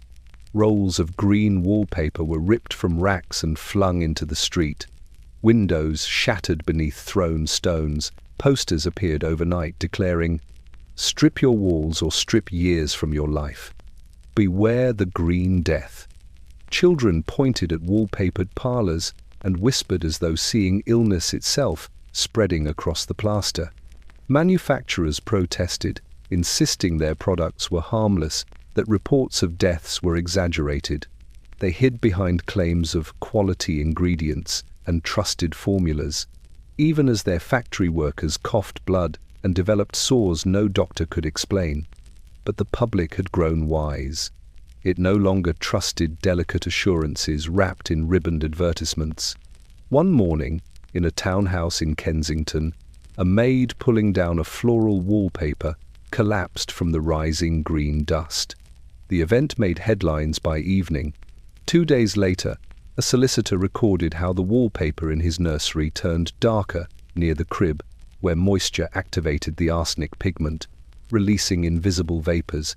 Stories multiplied like spores. A young bride fainted while choosing wallpaper samples. A house painter lost the use of his hands after sanding down a green accent wall. A seamstress died after ironing fabric dyed with arsenical pigment, the steam carrying death directly into her lungs. Doctors now entered homes wearing wet cloths over their faces. They avoided touching walls altogether. In some wealthier districts, families fled their houses, leaving behind every possession covered in green paper. Carriages rolled away under moonlight, their owners abandoning homes that had become elegant tombs. But the fiercest battle raged among the experts. Chemists performed demonstrations for Parliament, scraping wallpaper into water and watching the arsenic settle like a pale snowfall. They heated fragments over flames. Emerald smoke rose into the air. Audiences gasped. The press reported every detail. Manufacturers retaliated by hiring scientists of their own men willing to claim that arsenic, in proper quantities, was as harmless as chalk. Their reports were circulated widely. Their denials were loud. But louder still were the voices of grieving families holding tiny coffins. The turning point came with the publication of Dr. Charles Letham's report on the toxic properties of domestic wall coverings. It was 30 pages of quiet devastation. He wrote of children wasting away in bedrooms decorated with fanciful green forests, of wives who sickened while sewing beneath wallpapered walls, of entire households suffering mysterious symptoms until the wallpaper was torn down and suddenly, miraculously, revived. He ended with a single line that struck Parliament and public alike with its blunt truth. A home cannot be safe while its walls breathe arsenic. London erupted. Carpenters could not keep pace with the demand for wallpaper removal. dust clouds rose from houses like green ghosts being exorcised. Piles of torn wallpapers burned in bonfires along alleyways, their flames tinted an eerie blue-green as the arsenic vaporized. People stood at a distance, covering their mouths. Even the fires were dangerous now. In the midst of this citywide purge, wallpaper shops tried to survive by offering arsenic-free alternatives. Some were genuine. Others merely altered their pigments and prayed consumers were too frightened to question. But the public had learned to question everything. The green color that once symbolized wealth now became synonymous with sickness. Nurseries hung in delicate pinks and creams instead. Parlors turned to browns, greys, and muted golds. London lost a little of its color, but gained slowly, painfully a sense of vigilance. The wallpaper war was not merely about dyes or pigments. It was about trust shattered, beauty corrupted, the betrayal of domestic spaces once believed to be sanctuaries. And though the war would continue for years in courts, shops, and factories, one truth had already taken root in the minds of Londoners. The deadliest danger they had ever welcomed into their homes had hung quietly upon their walls, shimmering innocently beneath the lamplight. It happened on a bleak Thursday morning, when the fog lay thick as wool along the Thames, and even the gas lamps seemed reluctant to glow.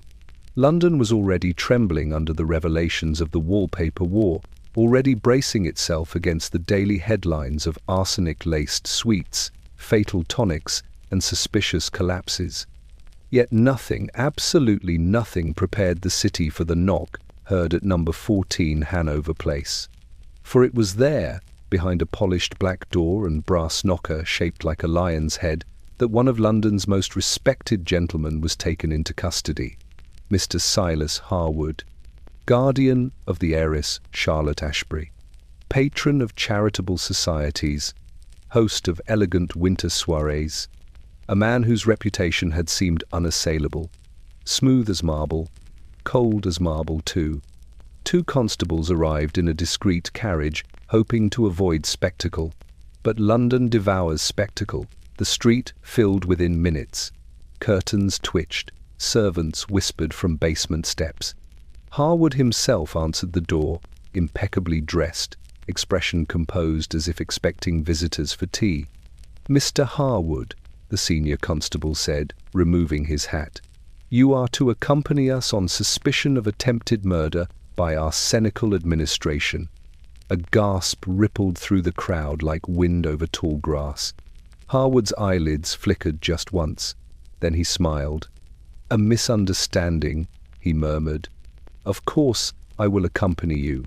But as he stepped outside, a sheet of paper slipped from the constable's ledger. Someone snatched it up before the officer could retrieve it. It was a chemist's sworn declaration. Arsenic found in Miss Charlotte Ashbury's tonic bottle, administered knowingly. Citizens lurched backward, as if the words themselves were poisonous. Whispers rose in a shivering tide. He tried to kill her. For the inheritance, surely look how close she was to coming of age.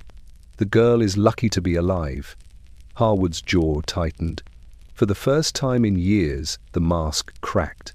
The arrest set the newspapers ablaze. Within hours, every headline thundered with his name. Respected guardian exposed as would-be poisoner. Arsenic found in tonic heiress testifies.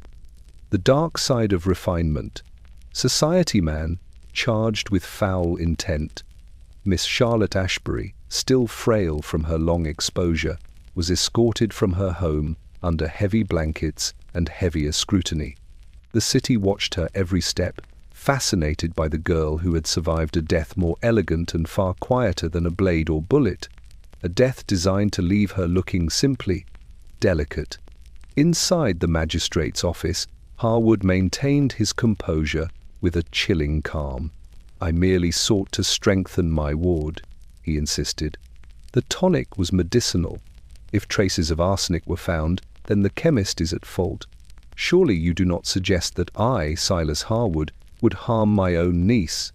But Charlotte was not his niece, nor had her father ever spoken warmly of Harwood in his will, nor had Harwood disclosed the mounting debts strangling him like ivy around a rotting pillar.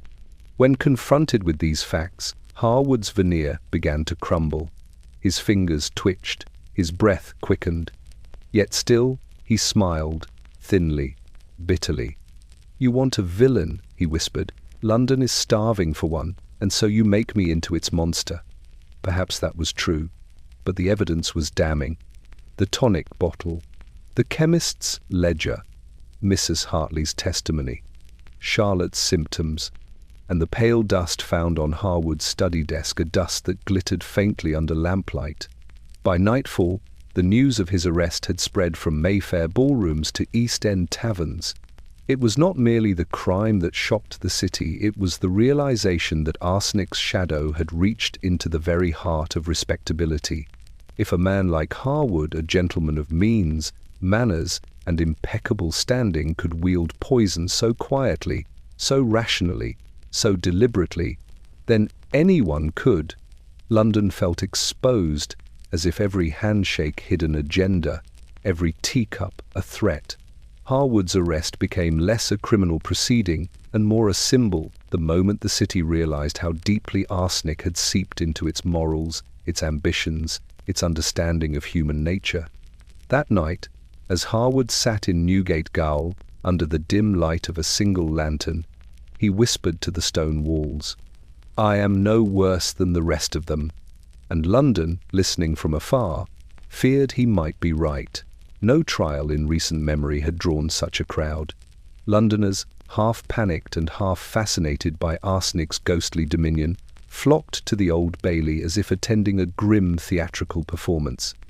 The courthouse itself seemed to sag under the weight of anticipation, its stone steps slick with fog, its windows casting dim amber light upon the faces pressed eagerly against the glass. Inside, the air quivered with murmurs. Perfumed ladies clutched their handkerchiefs, clerks jostled for seating, journalists sharpened pencils with predatory zeal. Even the magistrates wore expressions of guarded intrigue, aware that this proceeding was not simply a case of attempted murder, it was a referendum on the deadly substance haunting Victorian life. At the centre of it all sat Silas Harwood. His appearance surprised many. He arrived not dishevelled or trembling, but polished, as always, hair neatly combed, cravat tied with mathematical precision, cuffs gleaming as if freshly laundered. Yet beneath the calm exterior lay a tension sharp enough to cut glass. His eyes, once smooth with confidence, now darted with the nervous alertness of a man navigating thin ice. The prosecution began by constructing a portrait of Harwood as a man drowning in debt, desperate for the fortune safeguarded by his ward, Miss Charlotte Ashbury. They painted him as cunning, methodical, patient, a man who preferred poison not because it was cruel, but because it was convenient. Their star witness was Mrs. Prudence Hartley, the loyal cook who had defied him. She walked slowly to the stand, her hands trembling, her eyes rimmed with fatigue. Yet when she spoke, her voice carried the steady force of truth. "I saw him," she said, "add the powder to Miss Charlotte's tonic. Not once, many times. And when I refused to give it to her, he looked at me as though I had stepped between him and something he believed he owned." Gasps rippled through the courtroom. Harwood's jaw tightened, but he did not speak.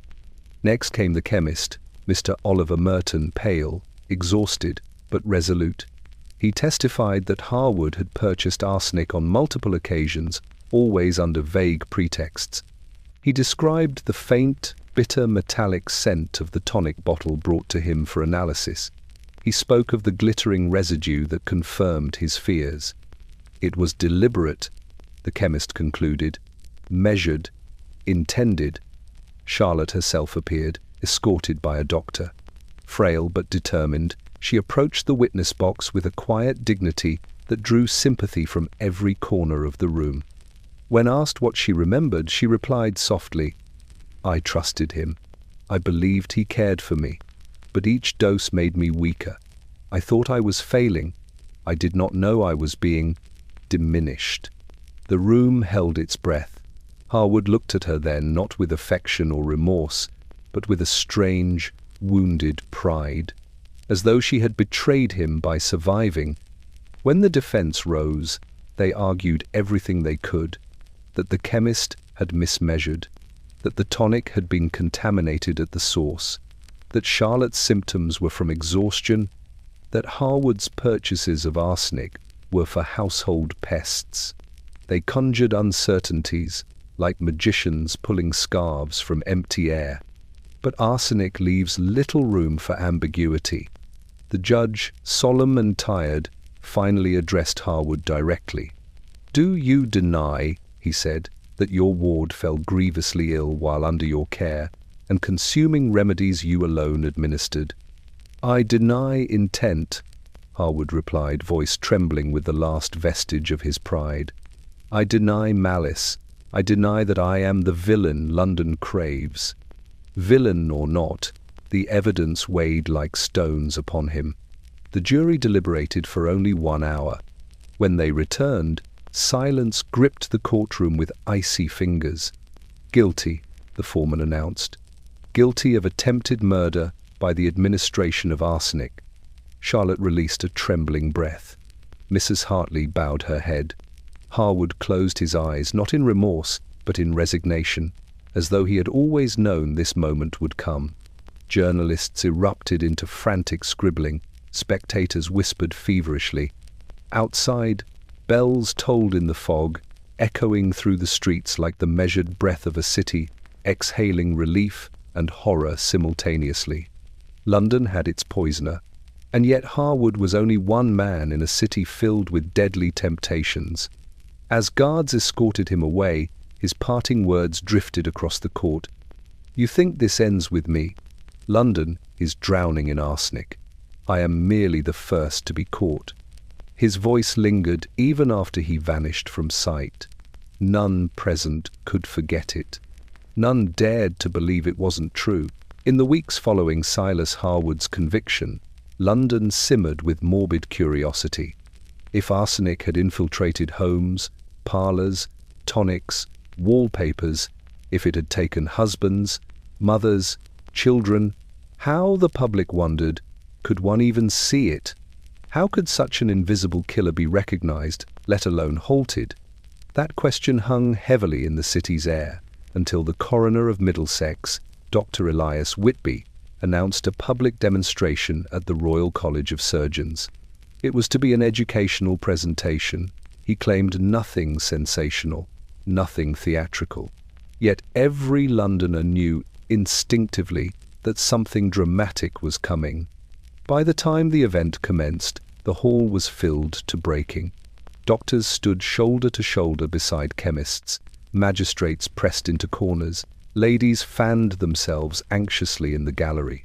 Even hardened journalists wore expressions of nervous anticipation. The gas lamps flickered, casting elongated shadows across cabinets of medical curiosities, skulls, bones, and instruments that glinted like dormant threats. Then Dr. Whitby stepped forward. He was a tall, gaunt man, with cheeks carved by long nights and eyes that suggested he had seen death in all its quiet variations. He carried no more than a small wooden tray covered by a linen cloth. When he placed it on the table, the room stilled to a hush so complete one could hear the tick of a distant clock. "Ladies and gentlemen," he began, voice smooth as oiled iron, "you fear arsenic because you cannot see it. Tonight, I intend to show you that even the unseen has form." He lifted the cloth. On the tray sat an assortment of ordinary objects. A scrap of wallpaper patterned with green vines, a tin of face powder, a tiny vial of tonic, and a single teacup with a faint metallic sheen. These items looked harmless enough, banal even. A ripple of unease moved through the audience. Whitby selected the wallpaper first. He held it up.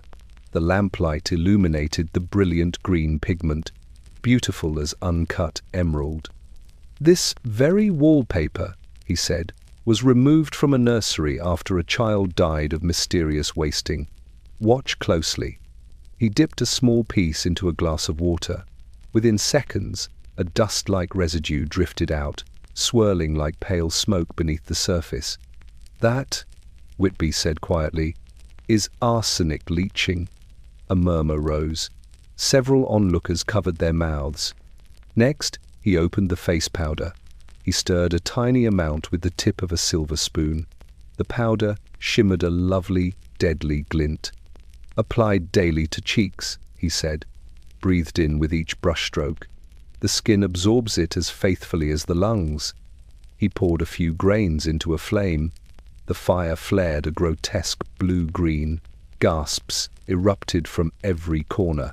Whitby moved on to the tonic vial, the kind given by doctors, the kind mothers used to soothe their children. He placed a drop on a copper plate. It hissed softly, leaving behind a crystalline stain. "This dose," he said, "administered nightly, is enough to erode the lining of the stomach." A woman in the gallery fainted, but it was the teacup that delivered the true horror. Whitby lifted it gently, almost reverently, tracing a finger along the interior. This cup came from a household where 3 members fell ill and 1 died. They believed their water to be contaminated. He paused. It was not the water. He scraped the tip of a knife along the inner rim. A faint dust, barely visible, flaked off and caught the light like drifting frost. "Arsenical glaze," he said. Slow, persistent. Every sip a thread in a burial shroud. Silence swallowed the hall. Even the air seemed afraid to move. Whitby replaced the knife and straightened. "You fear arsenic," he said softly. "And you should. Not because it kills swiftly, but because it kills politely. So politely you never realize it sat beside you at supper." His gaze swept over the assembled crowd. "But knowledge," he continued, "is its natural enemy. As long as arsenic remains invisible, it thrives. Once revealed, it trembles." Then, almost as an afterthought, he added, "London must decide whether it will continue decorating its homes with poison, or whether it will strip beauty from its walls to save its own life." When the demonstration ended, the audience emerged pale and shaken into the cold night. Some clutched their coats tightly, others vowed to tear wallpaper from their walls as soon as they got home. One doctor, trembling, confessed he had prescribed the very tonic shown on the tray. The city left the hall altered.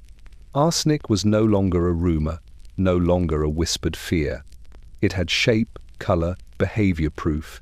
And that proof chilled London more deeply than winter ever could. London awoke the morning after Dr. Whitby's demonstration with a fever not of the body, but of the mind. A fever of dread.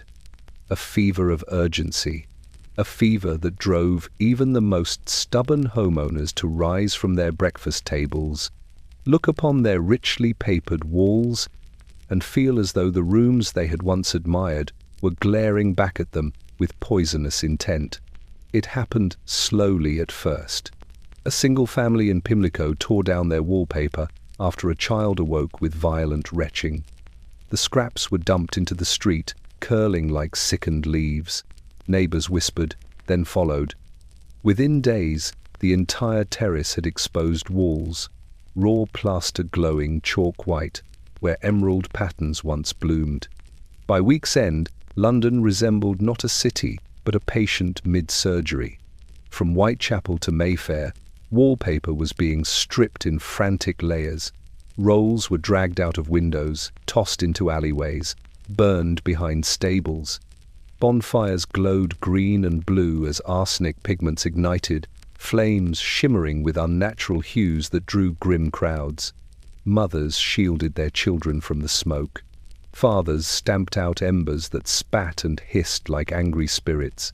Servants coughed into handkerchiefs already stained with the dust of their dismantled walls. And through it all, London throbbed with a singular, desperate refrain. Better bare walls than poisoned lungs. Even the wealthy, normally insulated from public panic by velvet draperies and quiet arrogance, succumbed to fear. Carriages lined the streets outside fashionable townhouses as decorators arrived to strip salons and parlours once admired for their elegance. The stripping itself became a spectacle, dust clouds rising like ghosts, revealing wooden laths that had not seen daylight since the reign of William IV. Some cried at the sight. One lady fainted as her beloved French wallpaper, imported at great expense, was torn down piece by piece. Another insisted her maid wear gloves and a damp cloth over her face. "Do not breathe near it," she cried. "Not a single breath." But the poor, as always, carried the heaviest burden. In the slums, entire tenements peeled away their walls in a single frenzy, filling alleyways with arsenical fragments. Children played unknowingly in piles of green dust. Workers removed paper with bare hands, unaware of the danger in the residue clinging to their skin and clothes.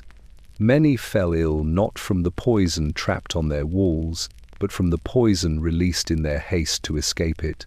Doctors roamed the city like battlefield surgeons, warning people not to burn the wallpaper, not to tear it dry, not to let it crumble underfoot. But panic is a creature that rarely listens, especially when it believes itself cornered by death.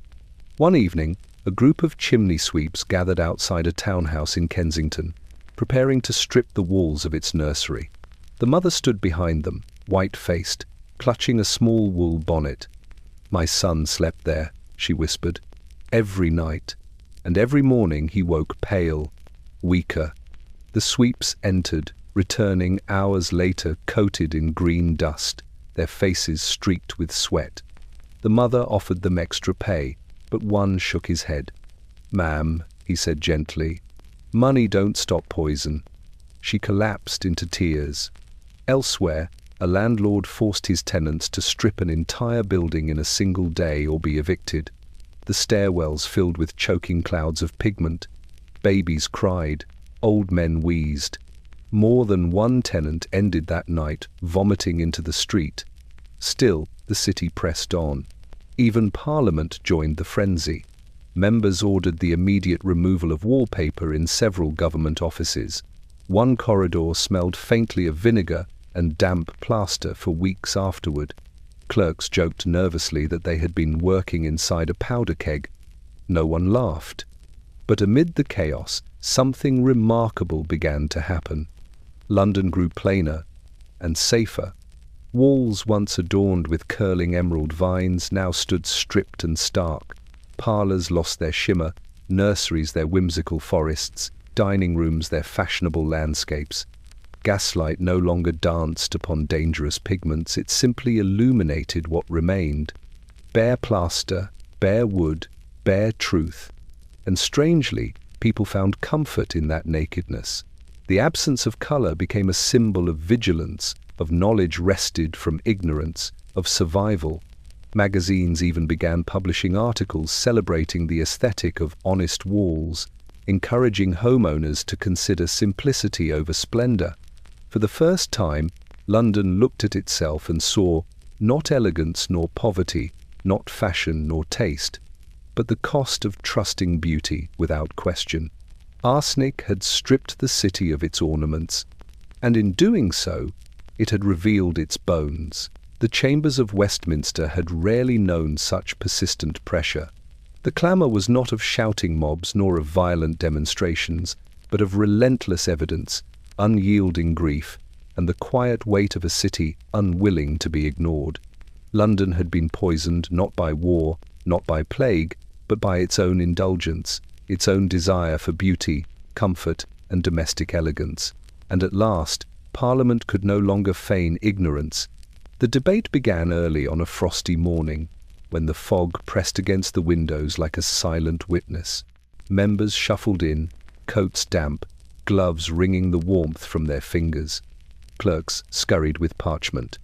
The Speaker, an austere man of stone jaw and narrow eyes, called the session to order with a gravity previously reserved for declarations of war.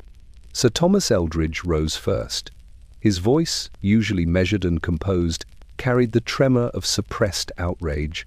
He recounted case after case, governesses falling ill from tonics, children wasting away beneath green wallpaper, husbands collapsed at dinner, boarders poisoned in their beds.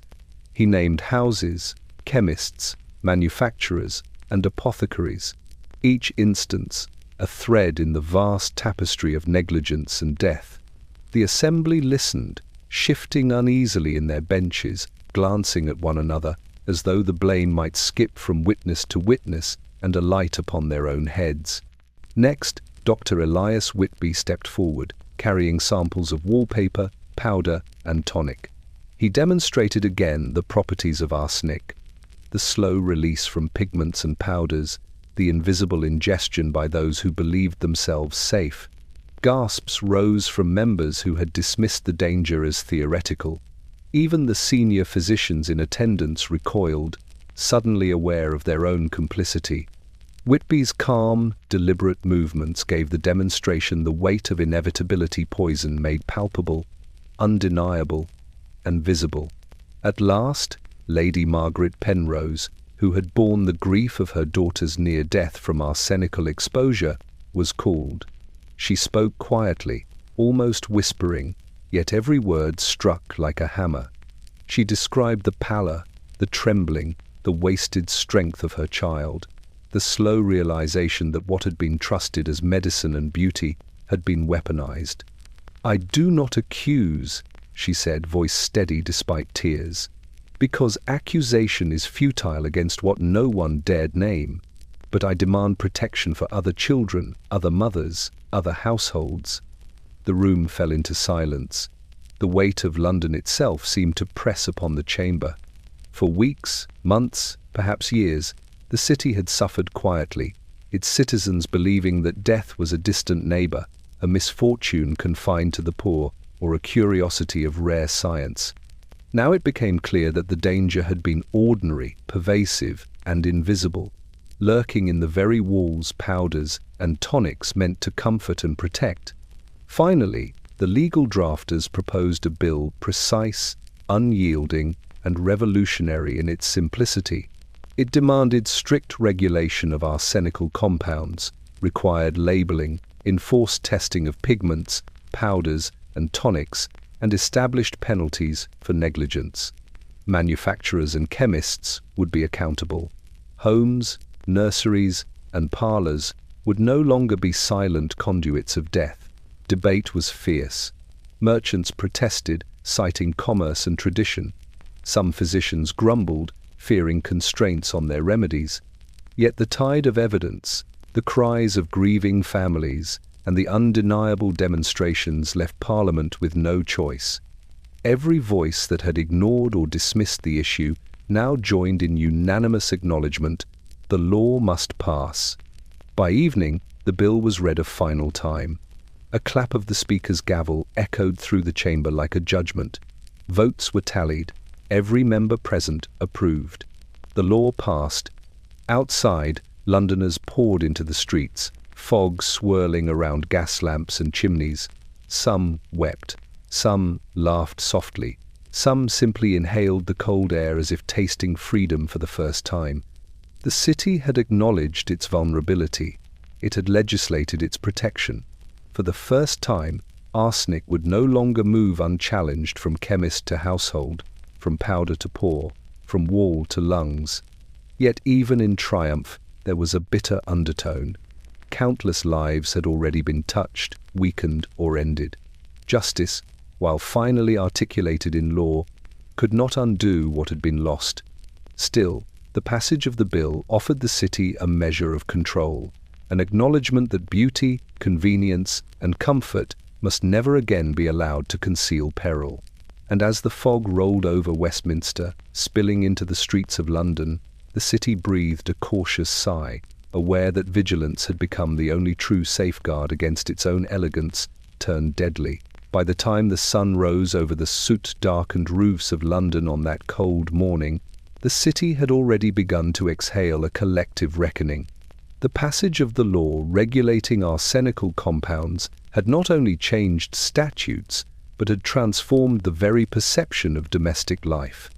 Houses that had once gleamed with wealth, taste, and innovation now stood stripped, their walls bare, their rooms hushed, and their occupants wary. The city had learned, at last, that beauty without scrutiny could become a lethal weapon. In the drawing rooms of Mayfair, curtains were drawn back to reveal walls that had been emptied of verdant, glimmering patterns. Carpets had been replaced with plainer textures, upholstery washed and aired to rid it of lingering particles. Families moved through their homes with a cautious reverence, fingers tracing surfaces as if testing the solidity of reality itself. Mothers watched children with a keen eye, noting every cough, every pallor, every tremor. Fathers inspected cupboards, scrutinized powders, and discarded bottles that once promised domestic comfort. Even servants, long accustomed to obedience and silence, found themselves emboldened to question every instruction, every preparation, every aromatic powder that wafted through the house. The city's chemists, once confident in the polite acquiescence of their patrons, now faced a landscape transformed. Shops that had prospered through discretion were forced to post labels, keep meticulous records, and allow inspection. Jars of powders that had once moved from counter to household without question now required scrutiny, testing, and certification. Even the most reputable apothecaries discovered that their authority had limits when confronted with public vigilance and legal oversight. In the poorer districts, the lesson struck differently but no less powerfully. Entire rows of tenements had stripped wallpaper, their alleys littered with pale green flakes that shimmered like snow in the weak winter sunlight. Children, who had once been exposed to subtle, invisible hazards, now played beneath bare walls. Mothers carried baskets of clean laundry through fog-heavy streets with renewed attentiveness. The very air seemed cleaner, not chemically purified, but heavy with the awareness that survival required careful observation of even the most mundane details. Doctors, too, adapted. Those who had once trusted tonics, powders, and decorative pigments implicitly now questioned every compound, examined every dosage, and documented every case with meticulous care. Hospitals began to include arsenic testing in routine examinations. Midwives warned mothers about the materials in nurseries. Physicians lectured publicly about invisible dangers, about how elegance could conceal death, about how London's own aesthetic desires had nearly undone it. Even the newspapers, once prone to sensationalism without consequence, now served a vital function. They chronicled recall lists, warned of contaminated pigments, educated readers about the signs of arsenical poisoning, and published guides on safe home practices. Londoners learned to read advertisements with suspicion, to ask questions of merchants, to prioritize health over beauty. Yet, beneath the relief, beneath the cautious hope, lingered the bitter recognition that countless lives had already been claimed, weakened, or forever altered. Families mourned the subtle theft of vitality. Mothers counted the cost of ignorance. Fathers carried guilt for trust misplaced. The city itself bore the weight of what it had permitted, the quiet proliferation of poison in the most ordinary, intimate corners of life. London had learned its lesson. Beauty could no longer be assumed benign. Convenience could no longer be trusted. Elegance required scrutiny, and every household, the grandest and the humblest, now understood that vigilance was the price of survival. As gas lamps flickered on the fog-laden streets that evening, and the city exhaled a weary sigh beneath the weight of winter and memory, one truth remained immutable. The glittering green that had once signaled refinement had taught a more enduring lesson than any lecture, any law, any lecture from Parliament or chemist. London would never again admire beauty without question.